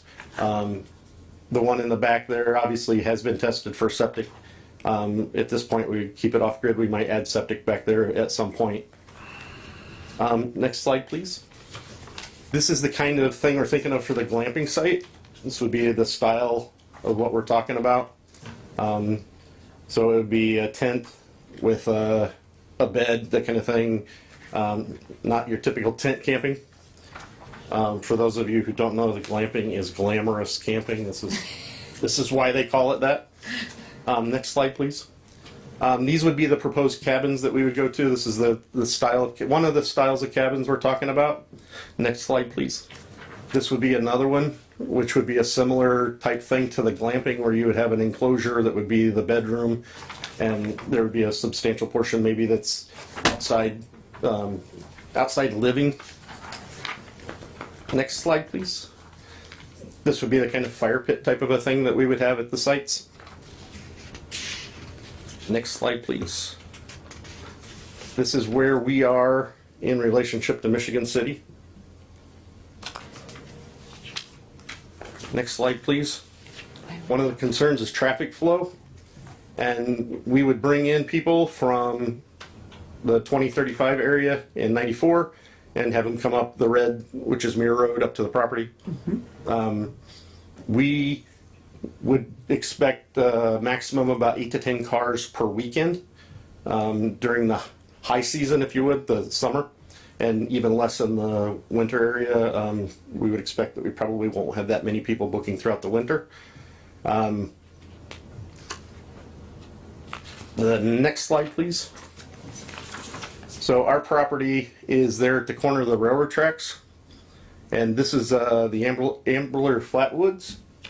And they have two current parking lots. They just are getting ready to open. They just put in another one up closer to our property on the other side of the road. And that one I think has 5 spots in it. The one further down Muir Road, this Sunday I saw 12 cars there. So our traffic flow would be considerably less than what Ambler Flatwoods is already bringing to the area. And that would be unnoticeable compared to what they're expanding. They're adding more cars. Another thing is that Ambler Flatwoods would be bringing in people, the public. It's a public access site. We're going to do a more private thing. It'll be vetted through a management company. So the people that are coming in are renting. So they'll be vetted. They'll be paying to be there. They'll be monitoring. It won't be just anybody can come in and do anything they want. And I believe that was the last slide. Steve, do you live there currently? We currently live in Illinois. Our plan is to move there. My youngest son is 18 and a senior in high school. And when he graduates, then we are free. So we will relocate. So our plan is to move. For the record, you're never free. I just want to throw that out there. You did not need to say that, but thank you. I get moving away though to another state. That's Well, both of us grew up in Indiana. I grew up in Grant County. My wife grew up in Tipton for the first few years, and so we like the idea of coming back to Indiana. okay. Have you talked with the Shirley Hines Land Trust about your plans since you're in such proximity to them? I have reached out to them multiple times. I've had a little bit of conversation here last time. That maybe you guys had spoken. Yes, and we have talked on the phone briefly, but not a lot about this. I would like to kind of work with them and figure out how we can be more of a partner with them on what they're doing. We have talked to the state foresters, and we're looking at the invasive species that are on our property, on Shirley Hines' property, and trying to keep in step with that of eliminating them, or at least keeping them at bay, and keeping the environment up with what they're doing with their standards and with what the state forester is doing. One of the things that we're also doing, we're participating this year and last year in the seed program, selling acorns to the state so that they can do the nursery and stuff. So that's the kind of thing we're looking at in addition to the cabins, and we're looking to do more than just the campground designation. And I would say it's probably more like a nature preserve. I would say, I feel like last time you guys were here, it was preserving, conservation, things of that nature. The campground was more of a legal coverall designation as opposed to we want to have a campground. So will there be a person on site during camping season that would, kind of manage and run the campground? Yes, and there would, there's always access to reaching us no matter what's going on, but there will be someone there during the times that people are on site. Are there any remonstrators tonight for this petition? Question before he leaves. Can I? Oh, please. Is the property fenced? It is not currently fenced. It is partially marked. I think we talked about that last time. I would like to avoid fencing because of the wildlife. There are a lot of deer that go through there from Ambler Flatwoods across our property. Obviously, that's not a huge barrier to deer, but it impedes some flow. But that is something we would be willing to talk about. All right, let's see hands again for remonstrators. I want to just add, I've been to that property. I've walked all through there, and I think the last time I was there, I did come across signage that said, this is the end of the property. Don't, Yeah. So there was signage indicating, don't go past here. The road on our property, the previous owner owned the property adjacent, and they had the road go from Muir Road through our property into the other property back up to Muir Road. And so there is a chain that could easily be moved across there with the sign. And I have done the purple paint through most of the west part and the south part of the property, and we'll continue that on around. Okay. All right, let's start with this side. Kim. Remember, we're going to have 3 minutes. So if you would state your name and address for the record. Marshall Shanks, 9033 Mirror Road, Michigan. Marshall, I'm going to need you to get right up in that mic. 9033 Mirror Road, Michigan City, Indiana. Marshall Shanks. Last time I was here, I was objection to Steve and Cheryl doing it. I didn't know a lot about them. Since the last time they were here, I've met with them many times, talked to them, and I feel their intentions are true of what they say they're going to do. I don't have no objection to them, and I think they're good church people that are just trying to get people to come down and experience nature with their families that don't get the opportunity to. So, and that's all. Thank you. Okay, thank you. Who's next? Oh, come on, I saw a bunch of hands earlier. Would like to come forward, please? Again, you're going to have 3 minutes, so if you'd state your name and address for the record. Hi, my name is Richard Martin. I live at 5766 West 900 North. Their properties around, originally it was 38 acres, and Mr. McMillan subdivided 5 acres with all the buildings and sold it to me. I've lived there for 41 years. According to an article in Google, Steve moved out of the state in 1986. He hasn't been a LaPorte County resident for 37 years. We've been there paying our property taxes, we paid LaPorte County taxes, we paid Indiana state taxes. I've got 38 signatures that said we moved out in the country because we want peace and quiet. Now, all that they're offering is already available. They're not offering anything. An eighth of a mile away is 4411 Suites. In 2019, Golden Sands closed their business. 2020, investors came in, spent $1.5 million, and they have 27 1, 2, and 3 bedroom suites. They've got 2 electric charging stations. They've got fire pits. Everything that if somebody wanted to do nature, they could do it. The wildlife they talk about, there's 521 acres. These animals go all over the place. It's not just to their place. It's not good for the LaPorte County residents. You got what's the, can't think of the name of it. Serendipity Springs, or no, not Serenity. Serenity Springs, yeah. And you have the, somebody's flustered. You got the Brewery Lodge and Supper Club. And then the Serendipity has 30 cabins on 85 acres. They've been there for 24 years. You've got the Brewery Lodge, which has 12 suites on 40 acres. He bought in about four years ago. They said he's made a whole bunch of changes. He's got a big concrete thing, looks like the size of a basketball court with the wires. So they have weddings and everything. And then he also owns Zorn Brewery.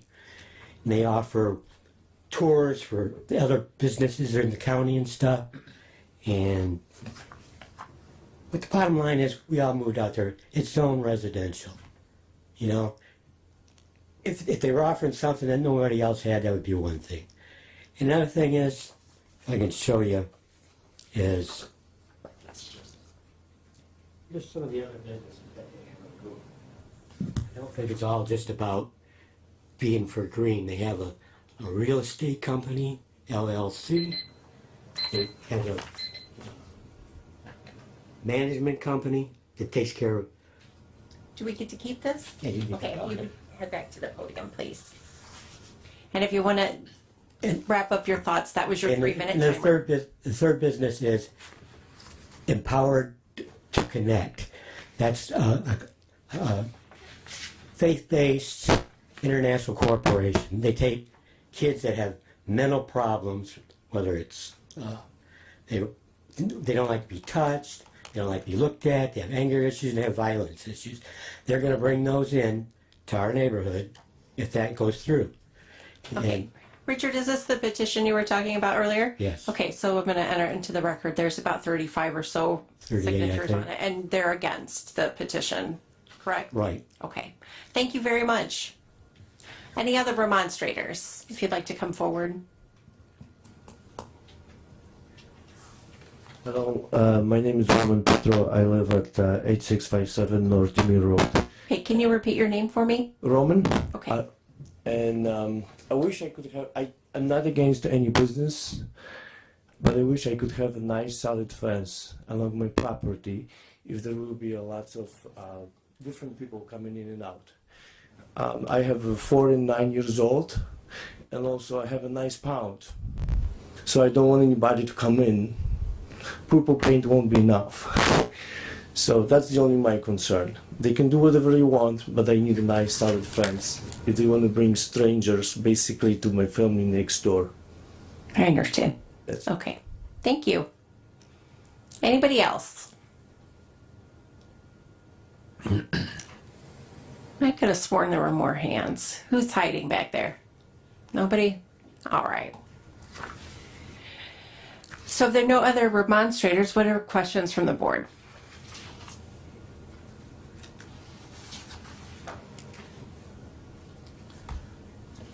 I am Cheryl Pickett, the other resident at 8819 North 600 West. Thank you. All right, what do you guys think? Well, can you tell us again how many sites or cabins you plan on having? 8. 8, okay. With a meeting pavilion so that they can meet in under a shelter.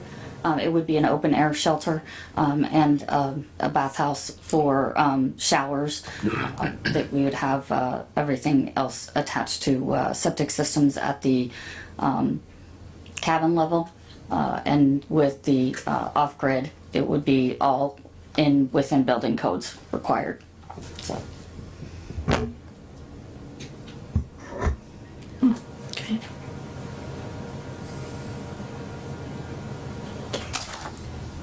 I still think the fencing's an issue, just as the one gentleman said. I think there has to be some sort of fencing in on this plan. If I may, currently there's the Ambler Flatwoods behind us and across the road. They do have on that other property, they do have an old fence, an old wire fence that's there. That's about this tall. It's just the old farm wire type thing. But the rest of the area, there's no fencing. And the Ambler Flatwoods trails come right up by our property. They come within, I think, within 50 feet of our corner back there.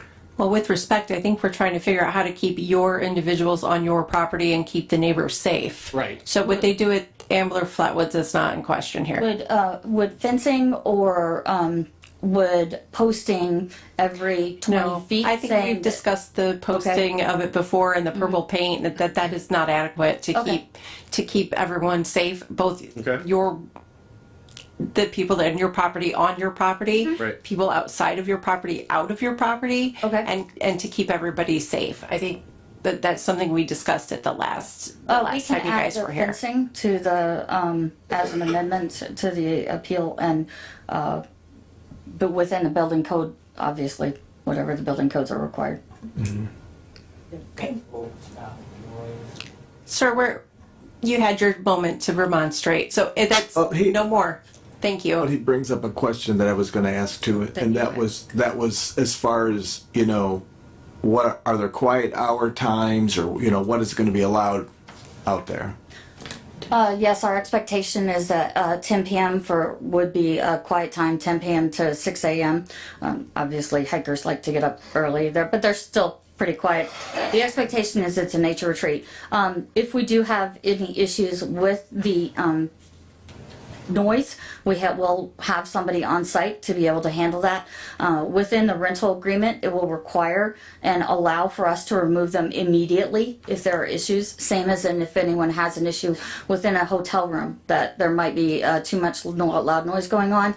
The authorities can be brought in and they can be moved immediately. It is not like a normal rental agreement where you have a year lease or something where you have to go through an eviction process. This is specifically stated under that type of removal requirement, and that would be included in all the documentation that our property managers would be having signed and agreed to before they would be even on the property.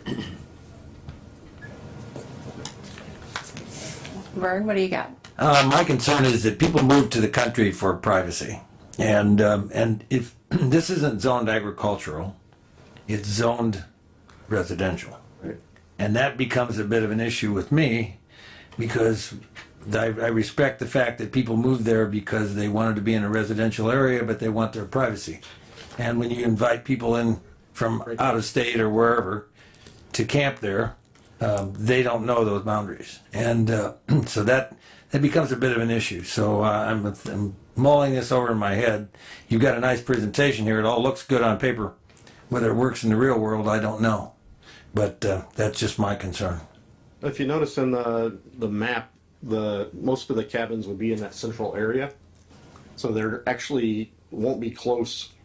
There's one cabin I think that would be in the back on both properties with the Ambler Flatwoods and Mr. Hartman, but there wouldn't be cabins around the outside. There wouldn't be, so most of the people would be in the inside of the property, and I don't think they would know that they were there other than... I think most people are respectful of those kind of things, but I agree with you there. But also the fact that there's no defined boundaries, obviously the wildlife got to move in and out. Like, I understand that, but it also becomes, the biggest wildlife problem is the people. Right. And they got to know their boundaries, and without a fence, that doesn't fly with me. So the concerns are absolutely valid. The traffic that comes in with Amber Flatwoods on a weekly basis and definitely on the weekends is heightened, especially during the same seasons that we would be having.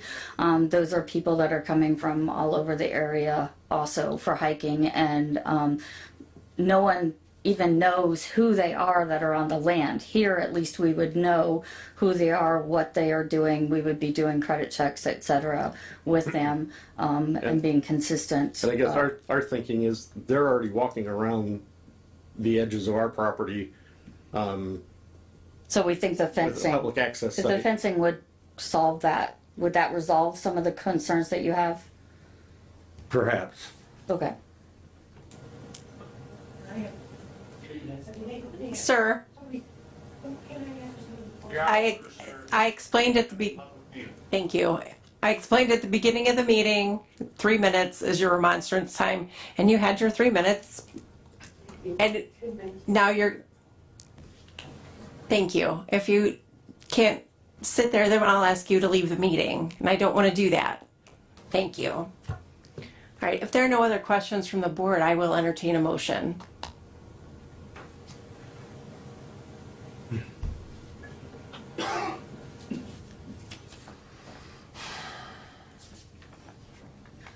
I'm sorry. No. Right. No further comments. Thank you.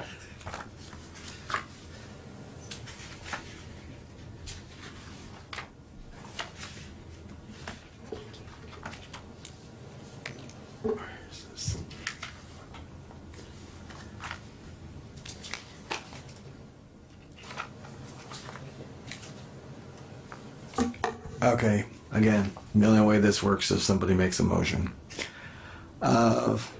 I make a motion to grant the petition for a variance of use for Steve and Cheryl Pickett for a campground designated to allow the building as prescribed in and that is described in the brochure. But the property needs to be fenced with I don't know, what's a good description, Doug? It needs to be fenced with I would think a 4 foot, I mean, the rule used to be a 4 foot woven wire fence, but I don't know if that still stands in LaPorte County. That should work. Or similar. Possible to do a natural fence? Ma'am, we're in the middle of a motion. No, I don't see how, and a 4 foot fence isn't going to impede. You know, the fence doesn't have to run all the way to the ground, I wouldn't think. So that would maybe perhaps help, but What is your stipulation on the fence size? or construction. 4 foot, the dirt can still get over it, right? Yeah, I would say so. But the people know where the boundaries are. Correct. Correct. That's the idea. Yeah. That's the idea. So let's go with that. I think that's the only. You've described the hours. You've described the quiet time between 10 and 6 a.m. And there's going to be security on property for any problems. Yes. There would have to be security. Can I make a suggestion? Please. This comes from having horses for years. 'Cause you come to the city and you come out to the country and you don't care who owns what, you're just going to start walking around. I would suggest signage every so often saying that it's private property. Even on the perimeter fence. On the perimeter fence, so people understand it's not part of the park reserve. Well, yes, and hopefully they can have that signage when they come on, and they're given their rights and privileges on the campground. Yeah. So, okay, very good. Signage every how many feet? I don't know. 100? Yeah. 100 feet. I'm going to just put private property signage, okay? That's my motion. Okay. Okay, everybody's clear on the motion? And I second it. I have a motion and a second. All those in favor say aye. Aye. Those opposed, same sign. Aye. Aye. So we're deadlocked. 2-2 fails. All right, unfortunately, it's going to fail this time. Thank you. Okay, good luck. There's that for fifth person. All right. That's the way it works. Yeah. Petition number 7 tonight is a variance of developmental standards for Jacqueline Pantel for construction of a second accessory pole barn with a side setback of 3 foot instead of the minimum 10. The property is located at 4 Water Street, Union Mills, Noble Township, zoned R1B. James Pantel, 4 Water Street, Union Mills. No problem. Doug, is the paperwork Oh, I'm adequate? sorry. No, it's adequate. Okay, thank you. Though- James yeah. Pantel, 4 Water Street, Union Mills, Indiana. All right, James, give me a second here.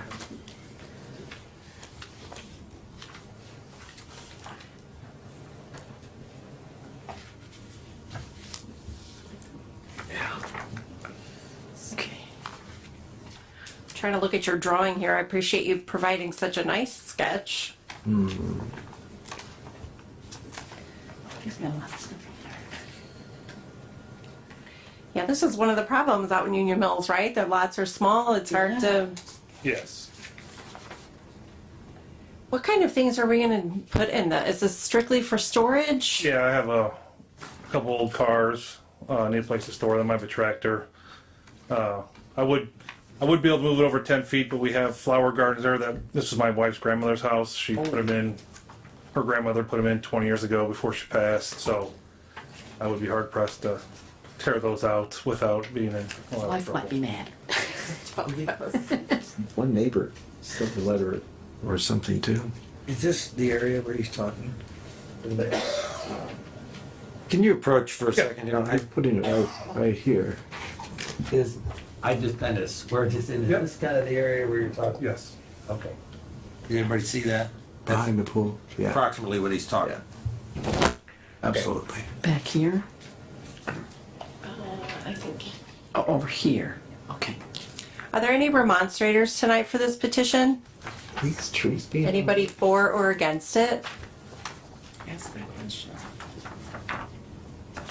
The one picture shows where it's at. I mean, are these trees going to be removed? This is the property where you're talking. It won't go back that far. Won't quite go back to the trees. It's closer to the pool. It's about 15 foot in front of the. Saying like 35 feet from those trees, is that correct? Well, From the line. Property line's a little bit behind those trees. Okay.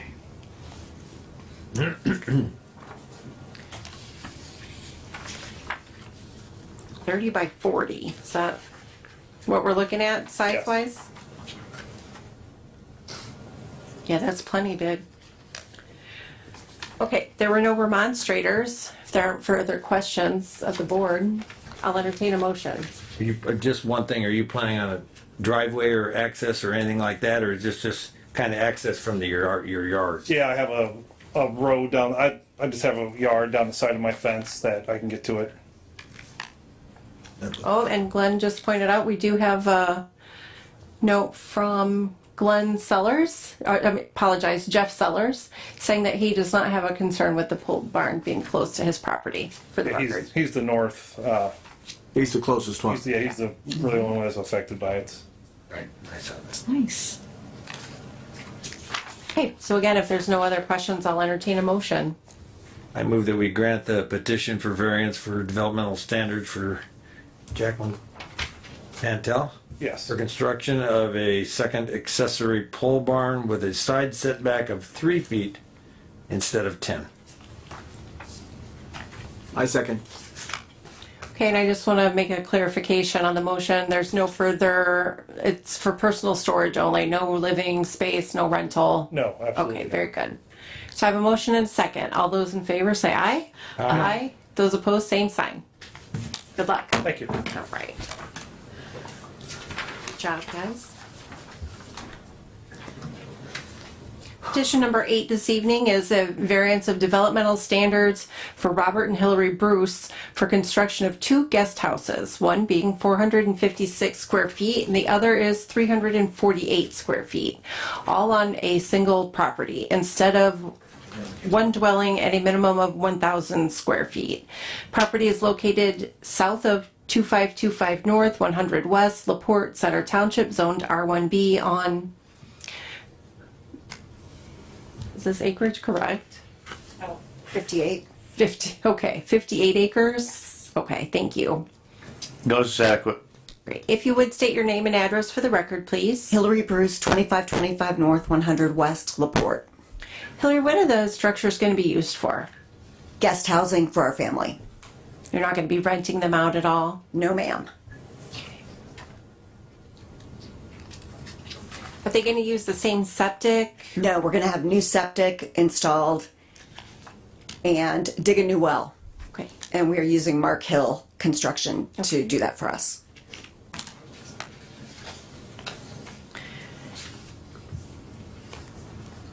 Is there a reason that, what is our square footage minimum? 1,000. 1,000, right? So is, what are we, Well, because these can be constructed in like 3 or 4 months.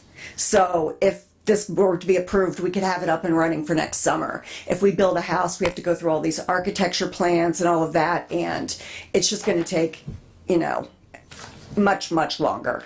so is this kind of considered tiny homes? Yes, these are 2 tiny houses. Movable? Are they going to be on a They fixed will not be foundation? movable. They'll be on foundation. They come in, all we have to do is put the foundation down, and then they bring them in with a crane and put them on there.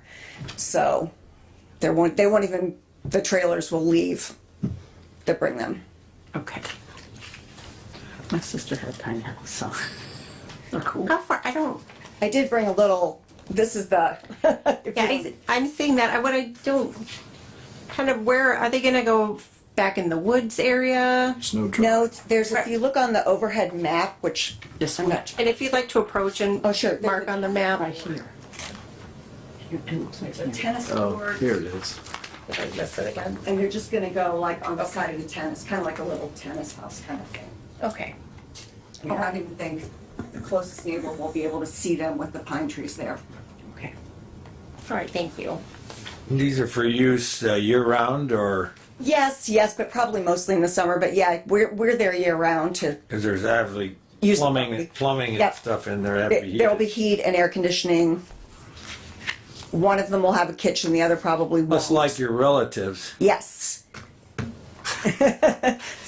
Notice it's. or you not don't want real them in your close to house. Like when my son had his friends there this weekend, it'll be for me. Yeah.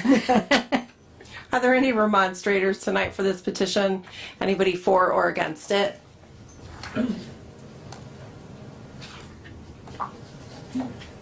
Okay, if there are no further questions, I'll entertain a motion.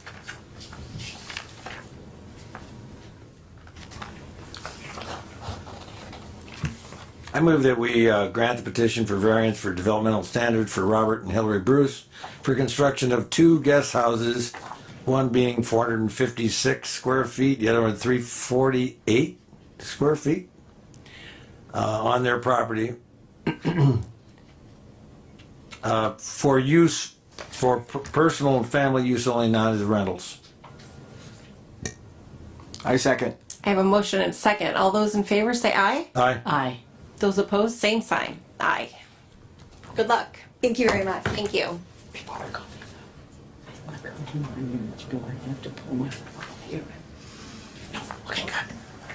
All right, so petition number 9 is a variance of use for 421 Westville LLC to operate an RV park. Property is located south of 5102 South, US Highway 421, Westville, New Durham Township, zoned R1B on 3 acres.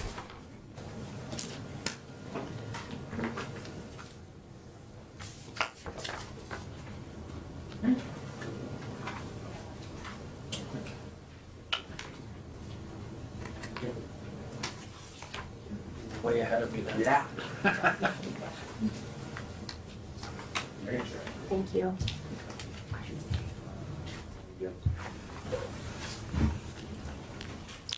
I thought we already approved Bob for this. This is a total different one. This is Oh, right this there one was- down. I know where this is. The other one was up by Dollar General, Mhm. right? Yeah. Yes. Why don't you take a break? No, it's adequate. Thank you. Bob, would you state your name and address for the record? Bob Kiger, 754 South Forester Road. Okay.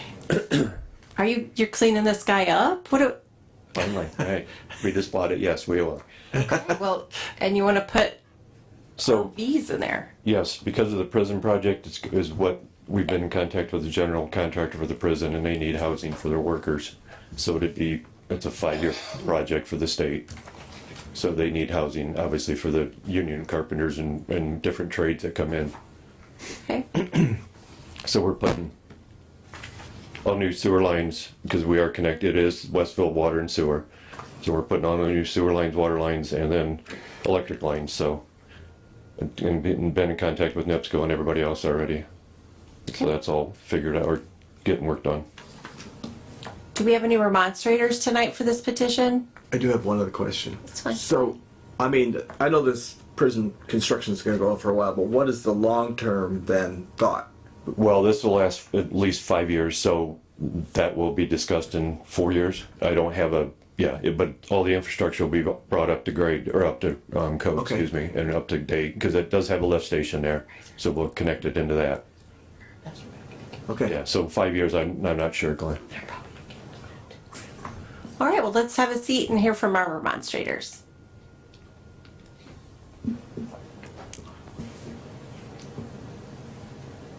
My name is John Ferguson. I'm at 5102 South US Highway 421. Okay. I'm Cheyenne Ferguson, 5102 South US Highway 421. All right. What are your concerns? We just bought the house, so the property tax, or the value, I believe, would go down because of that. And then when he approached me, he said that with the contract for the prison, there's only about 5 or so years. The issue that I have is it's a mobile home facility, not a campground, and then the actual security of our homestead, and then you don't know who's coming in there. He kept pushing union, I am union, and you don't know where these guys are from. They could be from anywhere. There could be a lot of problems. That's my issue. Dumping and other issues like that.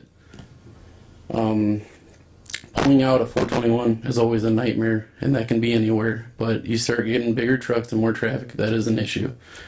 With it being a campground, I don't really see a security force there, for that being said. So that is part of my issue there at that area. Anything else? No, ma'am. Okay. Thank you. Are there any further remonstrators? If you want to come back up. Are there any plans for additional security there? I mean, I know the Michigan City campground north of there, has security arms and. They have security at KOA? Yeah, I think. Oh, you mean the gates, I'm sorry. Yeah. Yes. Well, we do have 2 entrances and exits off of 421. But no, these were you know, they're working 10, 11-hour days. Hopefully they're not being problems, but I'm only 4 miles away, so I mean, they will have my phone. We didn't have any concerns about security, quite honestly. And again, I talked to these gentlemen and his wife before. They do live right next door, just, but yeah, we're gonna clean it up. Obviously, it's a mess now. We're gonna do, Yeah, I think that, this is my opinion, I'm not a licensed realtor or assessor, but I feel like it might be a better looking project than what's there right now. and I Certainly. talked to him, and again, I'm not putting him on the spot, but taking down some trees that were damaged and stuff like that, so we are gonna clean it up. And Yeah. I did walk over and talk to them 2 or 3 weeks ago, whatever it's been. Okay.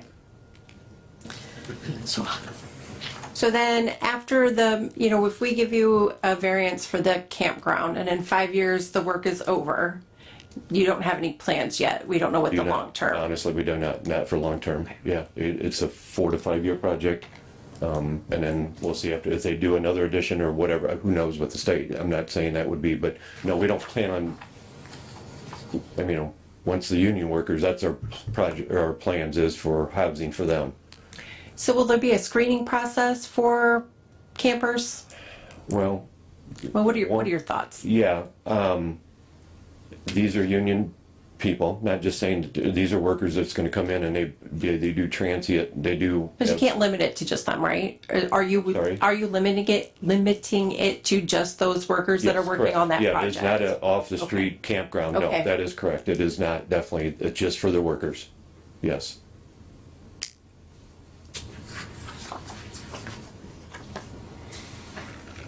Okay. So, would you be opposed to just having a 5-year variance? I mean, that's not a problem, is it?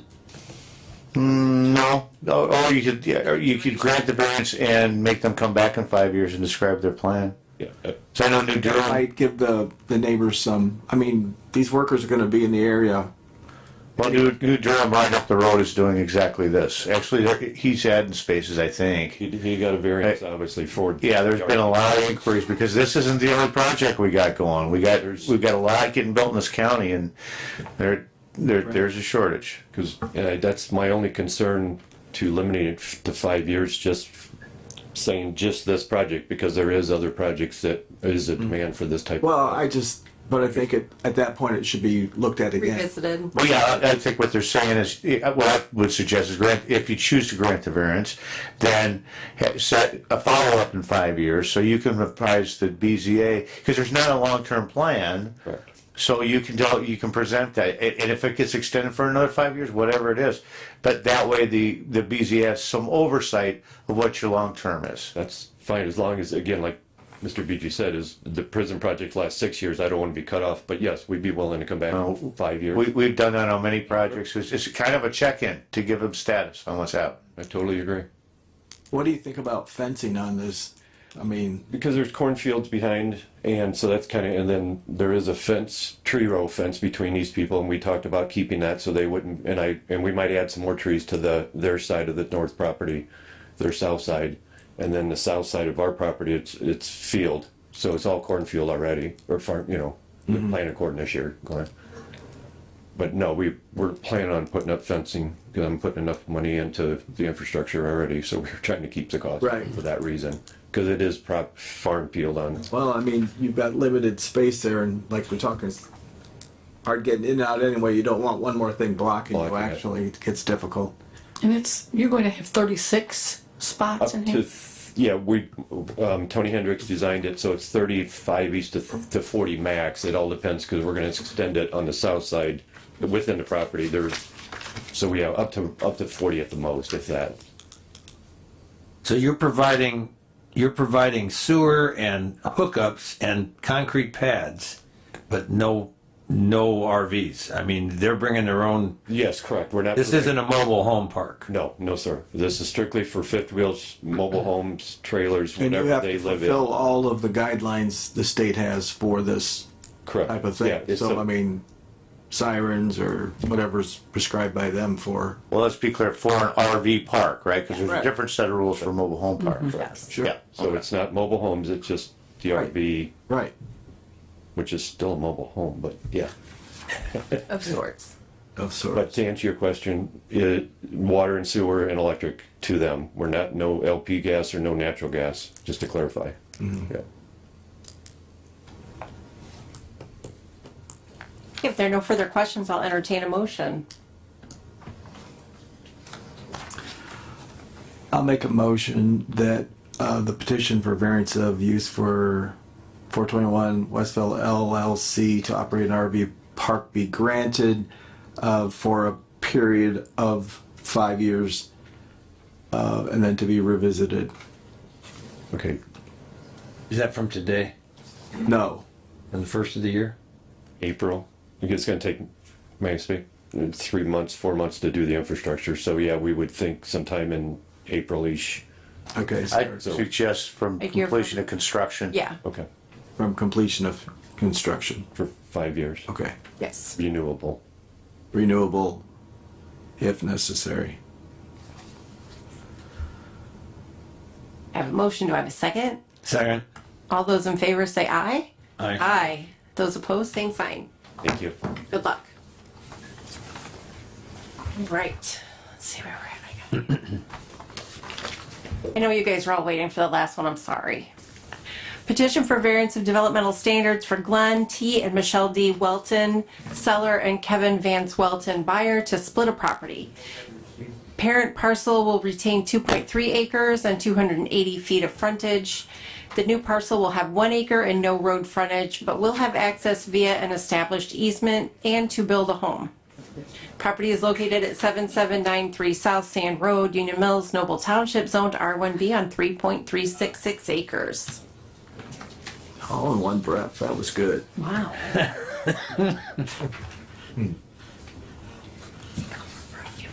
Okay.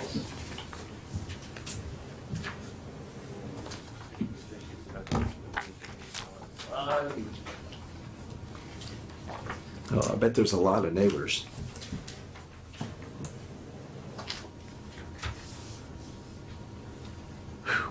No. Notice is adequate. Okay.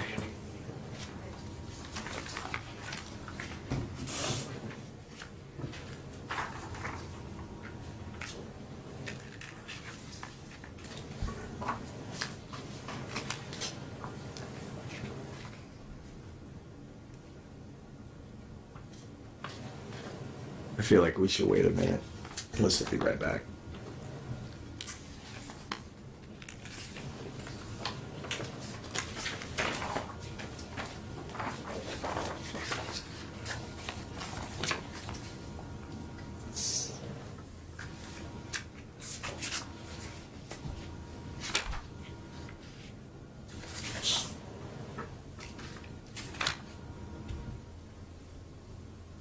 You gonna ask for remonstrators, or are we gonna wait? No, we'll start with the petition. We'll start with the petition. Should we start? Where'd she go? Mr. Take over. We can have them start, yeah. Okay, let's just start on this petition. So, you're asking for a split of your property. Would you want to give us some explanation what we're doing here, what you're wanting to do? Yes. Okay. So I'm Glenn T. Welton. What my wife and I would like to do is sell 1 acre of property to my brother so he can put in a brand new modular house. Okay. That would be Kevin Vance Welton. Yes. To split the property. And you're granting him an easement along the side of your property? Yes, there is already an easement on the north side of our property. I have a picture of that. Okay. There is an easement already there. Yes. Right. Would you like to see it? I would like to see a description of it more than a picture of it. Okay. There's one in the packet. It's on. It's, Oh, there is? It's included in the warranty deed that's in the packet. You should have that. Do you have it? It looks good. I have no way of knowing just from the description, but there's an easement there. I mean, we've had this neighborhood come to us several times in the past few years. I mean, it's quite the development out there, I would call it. Yes. So You have you have a driveway right now to your property that's not on this easement, right? Correct, yes. This easement would service the property to the rear. Yes, well, and it also services 3 more houses behind our property. Okay.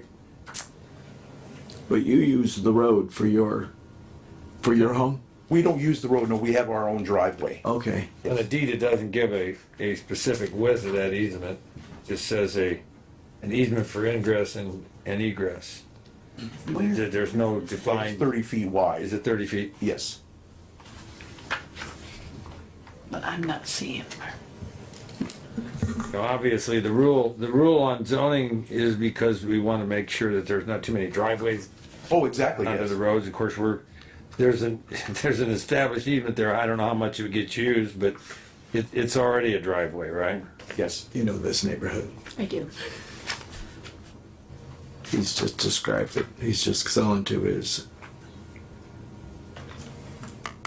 brother Yep. the property. And it shows here, but I'm not, so this must be the easement. Easement is on. You follow this, Melissa? It says on the north side. Yes.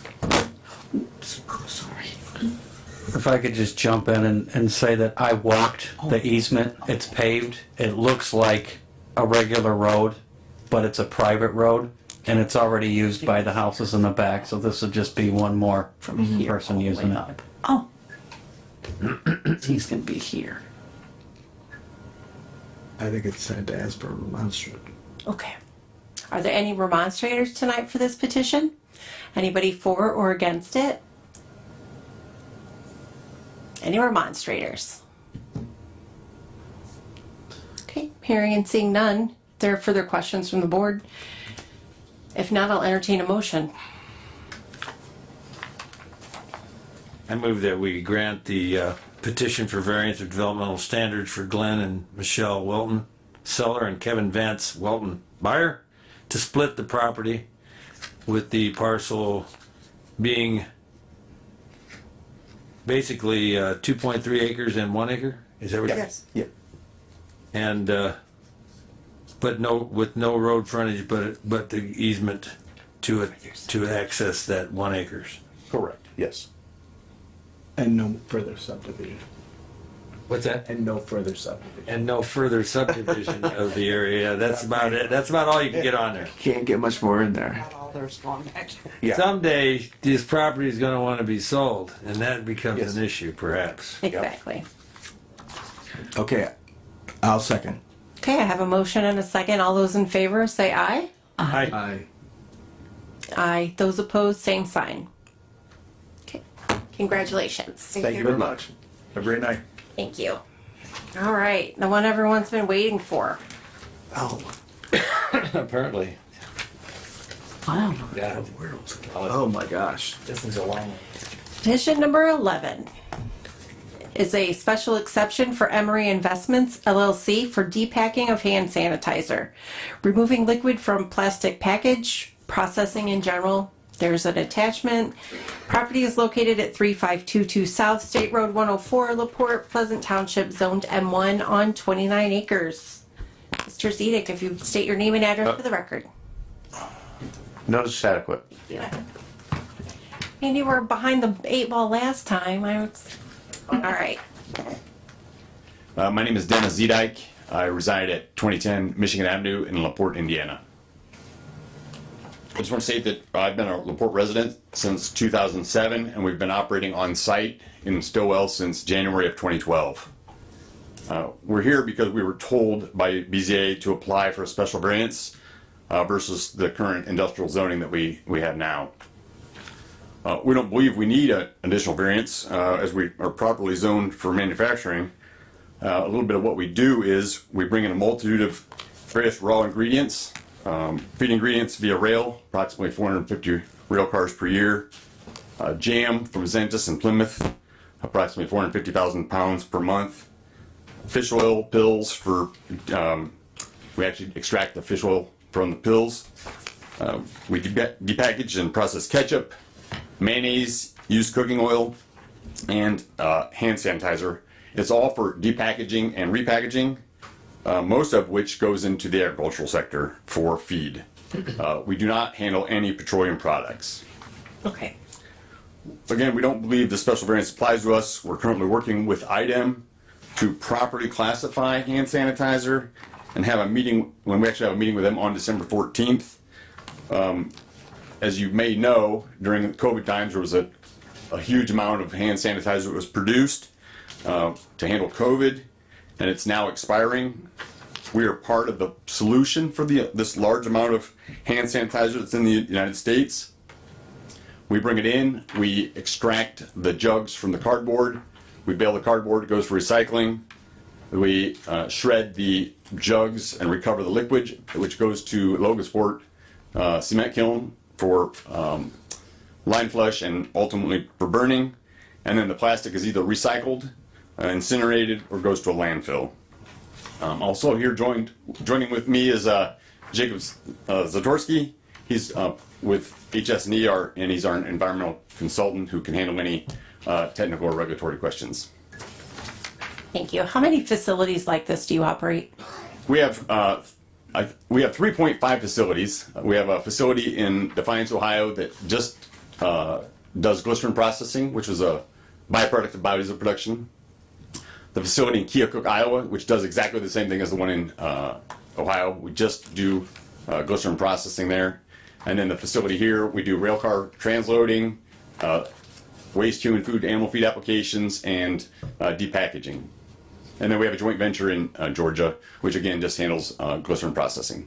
Okay. Any remonstrators for this petition? Anybody for or against it? Good evening. If you would state your name and address for the record, please. Hi, my name is Cherie Schrader. I'm at 6 South Floral Avenue in LaPorte, Indiana. So, my concern is that they're processing chemicals in our backyard. It sounds good that they're reproducing the sanitizer, but it's highly explosive. It's where my neighbors live. It's where I live. PFAS have been determined to be extremely hazardous even in small amounts. This same location, the EPA had an emergency cleanup that none of us actually knew about, which concerns me moving forward. I also am concerned about the transportation of the sanitizer to Stowell if it was transferred legally and properly, and if it wasn't. My concern is what else is not happening along the lines. I have questions if they have state and federal permits for air quality and wastewater, if they could provide a copy of permits, and are they in compliance with all of their permits. Other questions would be what safeguards are in place to protect the neighbors from the air and groundwater pollution. Who will test our well water that we drink to make sure there aren't negative impacts on our drinking water, including all of the children in our family. Were the chemicals transferred here legally up to code was the other question. I already mentioned that. And I just want to mention this isn't an industrial park. It's a residential area where families and neighbors live, and we like to breathe our air. We like to drink our water and grow food in our ground. During the summer, I don't know what they're doing over there, but there's a taste and a smell that gets on us. We can taste it and smell it. It's almost like a soap or a candle. So I don't know what that is, but that's concerning to me as well.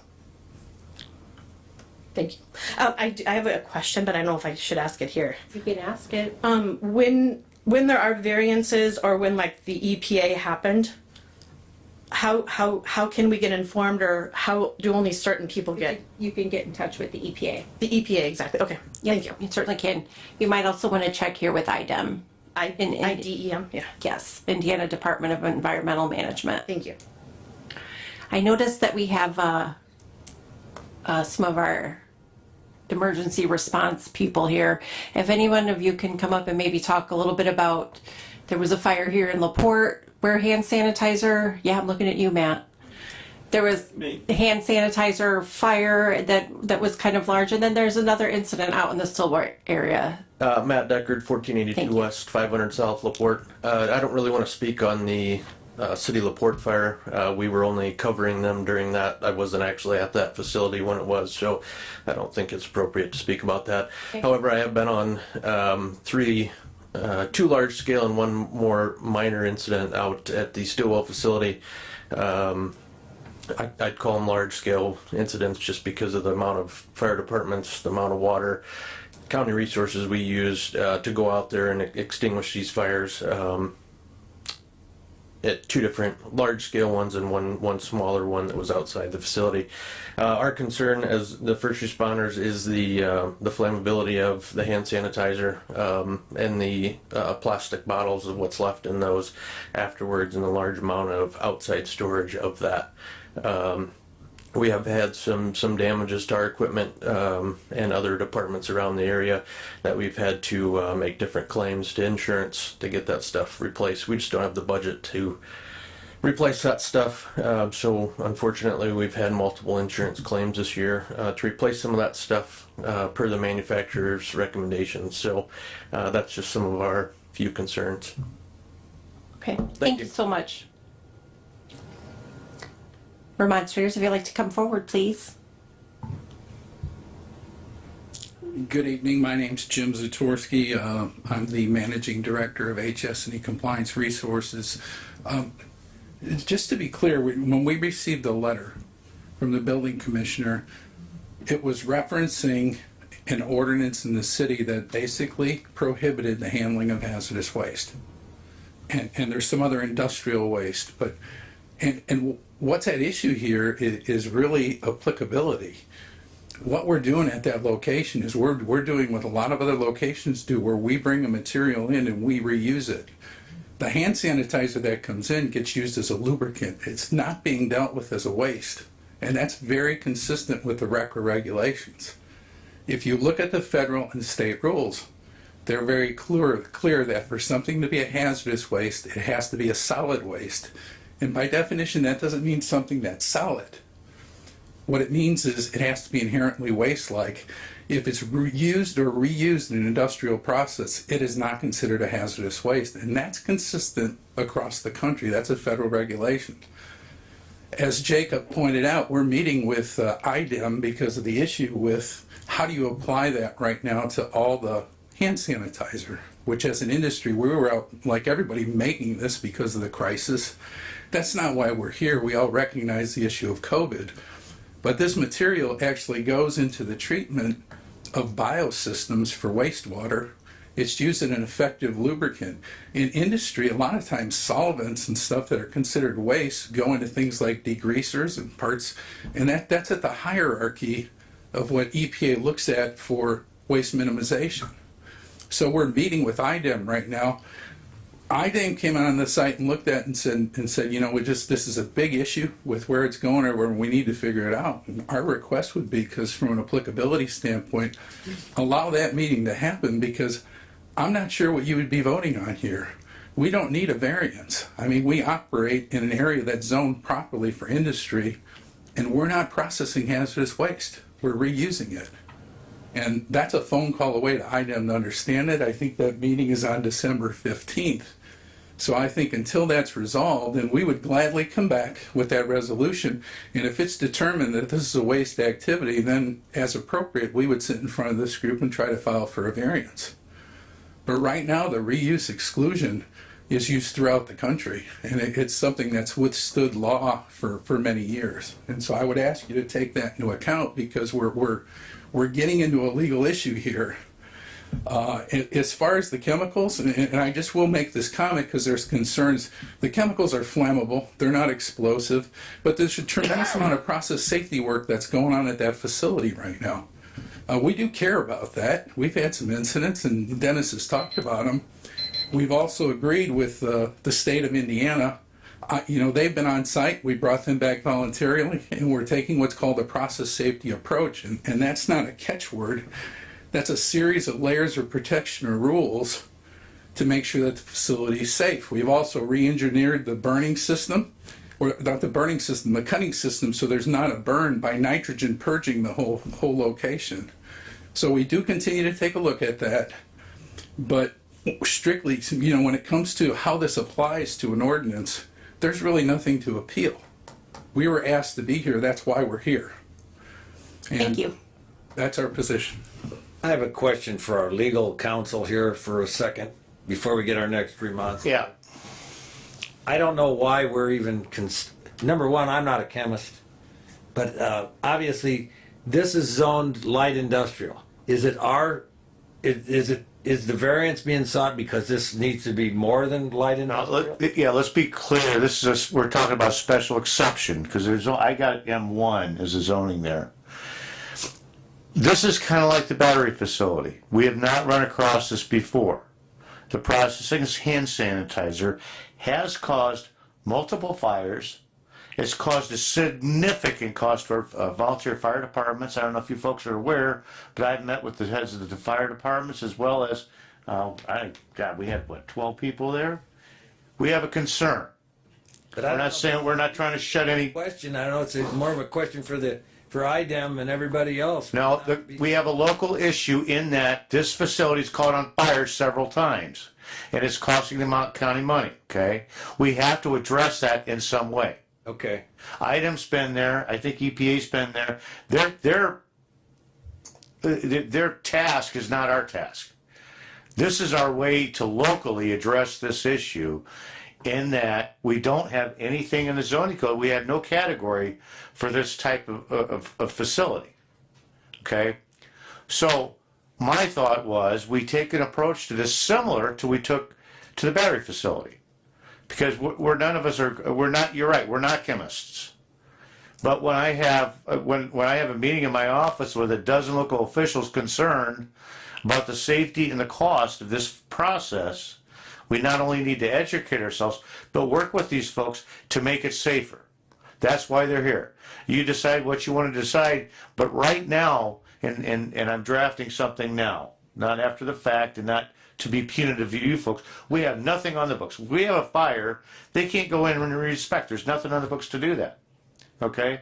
So these are concerns, and Randy Novak was going to be, well, Adam Karanka for the council's here now. Randy's here if you guys want to speak to it. But that, and I suggested Mike sent the letter because the goal was to have a collaborative process to where we can make this safe, and the elected officials and appointed officials of the county are comfortable, number one. Number two, you're killing our volunteer fire department. Okay, that because of the what I don't know, they can explain it, but because of the way they have to put fires out, they have to buy new hoses, they have to buy new equipment, and it's very, very expensive. Now, we got through this with the battery facility because we put some conditions on that approval to make sure that the local departments are, well, in that case, they were trained to fight battery fires, okay? But here, I don't know that we, as a county, know how to handle this, okay? And so... Understood. Yeah. I guess I would say this. So we are working with the state. Well, Jim, I'm going to ask you to come to the podium if you're going to respond. But Jim, you got to understand. I'm not debating it. Yeah. But I know the LAPC. Yeah. I was one of the owners of Alexander Chemical before it got sold. No Jeff. Well, but you understand that IDEM doesn't talk to us at the county level. The thing is, we will. Okay, and I think what's also very important is, some of the things that go on in industry is, would you like for us to work with someone independently, or that's appointed that just comes on site? I mean, we're trying to be as transparent as we can. This is a big issue with IDEM because it's definitional. That's just an argument based on the letter we got. Everything you're talking about, we agree with you, and we're trying to do that, and we know this isn't a game of trying. Trust me. Right. I mean, this is serious business. It's what we do, and I guess I would like to open up that kind of dialogue rather than, I mean, there's nothing from an ordinance standpoint. It's just we look at the same thing, and it's like we don't know what to do with this one, and just from a standpoint of what to appeal. You could write an ordinance, and we're going to be pre-existing anyway, and that doesn't help us with the community. Right, I agree. That's what we want to build. Well, we have something new that we haven't encountered before. And I'm really proud, because I don't know if you're aware of that battery facility that went in. We had a lot of people that were resistant. It's not in yet, but it's a new type of battery electrical storage facility. We had a lot of people concerned and we had a lot of people concerned about safety, environment, the whole 9 yards, okay? We have something new. My suggestion is we have an interactive process to figure out how to address the concerns of the community, the different aspects of the community, so everybody's comfortable. You know, I mean, that, to me, that's a remedy, but we also, just so, talking forward, that's not a short-term remedy. We need to do something long-term. Yeah. It's very difficult to build up relationships, and so we're also here saying, if you can allow us that bit of help, we want to be compatible with what we're doing there, and I think having an opportunity to explain the engineering and what we're doing, and, you know, none of us want to live near a facility that's caught on fire. None of us want to be a volunteer fireman and go through this. So we share the same concerns, and I'm not going to give you a cliche about here's all we're doing. We really need to start something back there at ground zero. In the meantime, we'll have some clarification from IDEM. It could very well be at the end of the month, we're back in front of you going, they've looked at this, even though they don't have time to regulate it, it's all going to be considered hazardous waste. I don't know how. And then we're sitting there trying to you know, submit a variance, but Yeah. but we're not there yet. And actually, you know, the commissioner of IDEM met with us and basically said, we realize we got a huge hand sanitizer problem in the country, and we do. So so it is reuse, and we're not the only area that's dealing with this in the country. We could share that with you. So it's, because there has to be common ground in how it gets dealt with. But I don't think that anybody disputes that you're not the only one, but we definitely have had 2 incidents pretty close to each other in our area. That You're the only one here that I know of. Once, right, once bitten, twice shy. I'll tell you the board, when I suggested Mike send the letter, my thought was, and I was hopeful to have this conversation, that the variance request goes in and you table it and give us all time to work on it, okay? And I'm pointing at the guy, the head of the Fire Chiefs Association, right, sitting right back there. And he shook his head like this, so that's pretty good. Let's hear some more. here's a guy who I've trained 50,000 Right, firemen. And Jim, I'm going to need you to still talk into that mic. I was kidding him saying I've trained 50,000 firemen. I've done this for 40 years. It's what I do for a living. And I've never ever been in a community where I didn't feel like I was welcome when it's transparent and honest. Dennis and I have known each other for a long time, and I mean, that's what we can offer you is transparency, credibility, but with the sake of a community, if that requires someone also being in the process, I'd like to get to that point. And Okay, well, I'd like us to include the neighbor. Yeah. So that she's involved in the discussions as well. Thank you. And Adam, I'd like to hear what you have to say. Of course. If you would state your name and address for the record, please. Adam Karanka, 2202 Mustang Drive, LaPorte, also a member of the LaPorte County Council. I've also been a member of this board for a couple of years, and being the one member that had industrial experience. And I look at the code, and although there's been the discussion and debate regarding hazardous waste, there's also the section regarding chemical manufacturing and storage, which also still requires special exception. Although they're reprocessing, repackaging an existing material, it still falls somewhat under a manufacturing definition. And I would consider that when it comes to what you're doing next. As also being employed by a large manufacturing firm that has some pretty interesting materials under their roof, the company I work for regularly has tours with the local fire departments to assess the different hazards and what kind of setup we have in order to avoid any kind of fire type hazard with those special materials. That would definitely be encouraged in this situation, as well as the right engineering applications of things like explosion-proof electrical fittings that are designed for use of around flammable materials, and spark-resistant alloys when they're used for things like bearings and moving components on machines such as what appears to be a bottle chopper to recapture the resins and whatnot from the containers.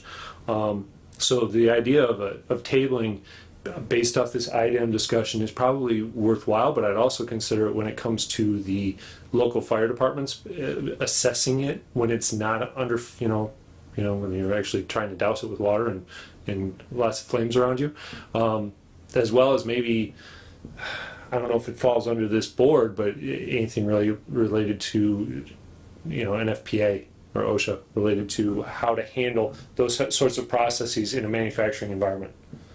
Spark resistance, electrical safety, things like that. So, those are my How thoughts. about the issue that Ms. Schrader brought up was about what's being dispersed through the air. I mean, these things are alcohol based, and I'm sure they are evaporating into our air. I mean, do we have to look at that in the facility too, as far as containing? I think we're going more far afield than we need to tonight. Yeah. Because we've got, I'm not sure what part IDEM has, EPA has, and what we have locally, okay? But I don't know if we're gonna need to hire somebody to tell us. Is looked at. Well, again, we were dealing with something we did not understand with that electrical facility, so we had an expert tell us, this is how you put the fires out, this is the equipment that you want. We have an expert coming in, just as an example. He's coming in to inspect every 5 years at the cost of the company. And we've got it all set up. By the time we were done, we had a room full, remember, we had a room full of demonstrators, and everybody was okay with it by the time we finished. And I think we need to do that here, interactively, with the company representatives, and get something to where we've addressed all the safety concerns, okay? And that's when we come back to you, because right now we're just guessing. What currently is going on at the facility right now? Is operation shut down? I don't think so. Or are they still operating as normal? Ongoing. Well, I would suggest that we move quickly on this to get some answers. I agree. So I can give some clarification. Ultimately, it was my decision to require them to appear here. And they seem to perhaps disagree that that we could require that because the material that they're dealing with is not hazardous waste. However, I met with our legal counsel. I met with other concerned parties in the county. I looked at the code. I felt there was enough to bring them here.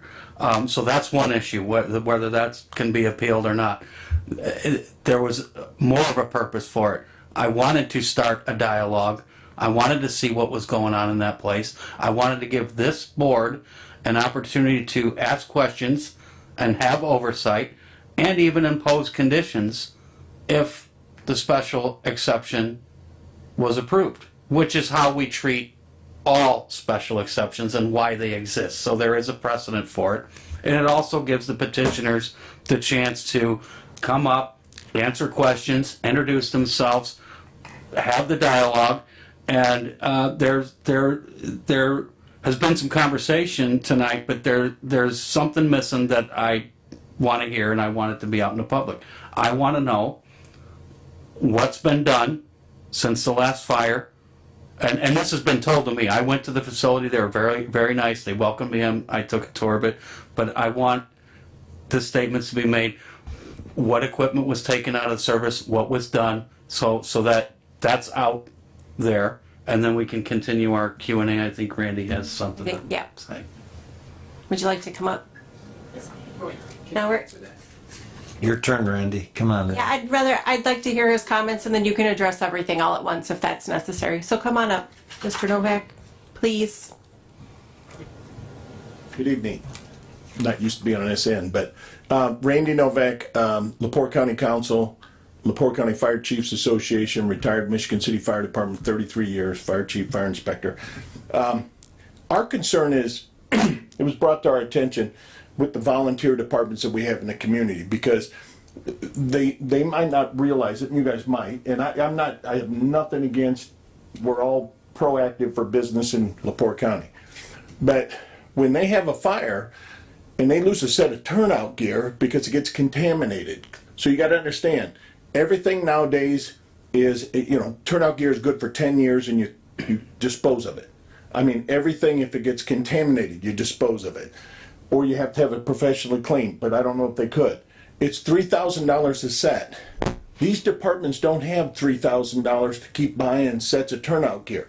The fire department that responded to the initial fire department, Pleasant Township, I think they're on the second fire, and they're on their second sets of turnout gear that they're having to buy. They cannot turn it into their insurance company, else their insurance company is going to cancel them because it's gone. That's the issue that we're facing with. And not to mention the safety of the firefighters and the people in the community with what's going on. So typically in a city, in Michigan City or in LaPorte City, the fire department is in there constantly. So we're on tours, we're seeing things, we're doing things, we're seeing what's going on, making recommendations, and talking with them. In the county, we don't have that. The volunteers don't have fire inspectors Right. to be able to do this kind of stuff. So that's why I agree with Doug. I think that if we could set up a meeting, maybe in the next couple weeks, whenever, IDEM's coming in next week? Okay, would that be? On the 14th? Yeah. So, but I think we need to have some serious dialogue with them and kind of get a better understanding. Maybe there's some things we could recommend that they could do to make things better for the neighbors and for the fire department, and see if we can't work this out better. And then table it until next month and Well, go from there, so. it'll probably be longer than next month, Well, but yeah. yeah. Oh, no, we don't. Certainly, if they do all this process at other facilities, like in Keokuk or wherever you're at, there must be some kind of a protocol on what happens if there is a catastrophe or a fire. And there's got to be some way to train people on how to handle this stuff. Well, there's a big difference between smashing ketchup and smashing hand sanitizer. I'm just saying. So, I mean, and a lot of it might be on us, just like with the battery thing that Doug talks about. It's the unknown. In other words, nobody knows exactly how the process is, that if you know, how it's set up. So I would strongly encourage that we get this meeting set up as soon as possible. I agree. And LaPorte County, outside of the zoning board, needs some registration requirements for new businesses, so we knew who's here, what they're doing, and if it's something new, we understand how to handle it. But that's another subject outside of here, and I'm kind of sort of working on that. But for these folks, I think an interactive progress process with some conditions is all we need. Just on that comment, it's we have a local emergency planning commission that was set up by the federal government to do exactly this. We have tried to bring people in, and sometimes it's a matter of availabilities, especially with volunteers. That's just not an excuse, it's a reality, but, I mean, we would welcome, you mentioned with the battery system, an inspector, mutual person, it's funded by the company. We're open to all that. We don't want to come in here as feeling like we're enemies. And you know what? We do have a track record that we're not proud of a little bit. We've put a lot of money into it. As far as the questions about NFPA, it's NFPA 77E, and we nitrogen purge the system, and without oxygen, you shouldn't have a fire. And we'd be glad to show that to people. A fire occurs when there's a flammable material and oxygen. If you remove oxygen, nothing burns. Fire departments know that. So now the system's all purged. So we continue to go forward to. I'm going to stop you right there. Well, I just was going to say we probably need to spend a little bit more time also communicating. I don't think that we're going to make that decision right now as this board, and I certainly don't need to be patronized with the in and outs of fire suppression or what burns. So I appreciate that, and I do think that it's unfortunate that we had to come to you guys with this sort of documentation and request for you to come in front of us for a zoning special exception instead of you guys coming to us after a fire. As, again, like I said, knowing that we had one in the city of LaPorte that burned extensively and then also went out at this location again. So I'm glad that moving forward, we're all going to be on the same page and have some interaction with each other. So I would entertain a motion to table this petition. I move that we table the petition for special exception for Emery Investments and encourage a rapid dialogue between county officials and the company to work on training and possible problems that we would incur during this manufacturing process. I have a motion. Do I have a second? A second. All those in favor say aye. Aye. Those opposed, same sign. Thank you. Madam President, I think he wanted to address, it'd be up to her. I think there's plenty of time to answer all those questions. It's not going to solve the problems of the world tonight. So, thank you. Is there any further business in front of the board this evening? No, ma'am. Attorney BG, is there? No, thank you. All right. I'll entertain a motion to adjourn. Move to adjourn. Second. All those in favor? Aye. All right. Those opposed? None. Good evening. Thank you, everybody. Nobody was-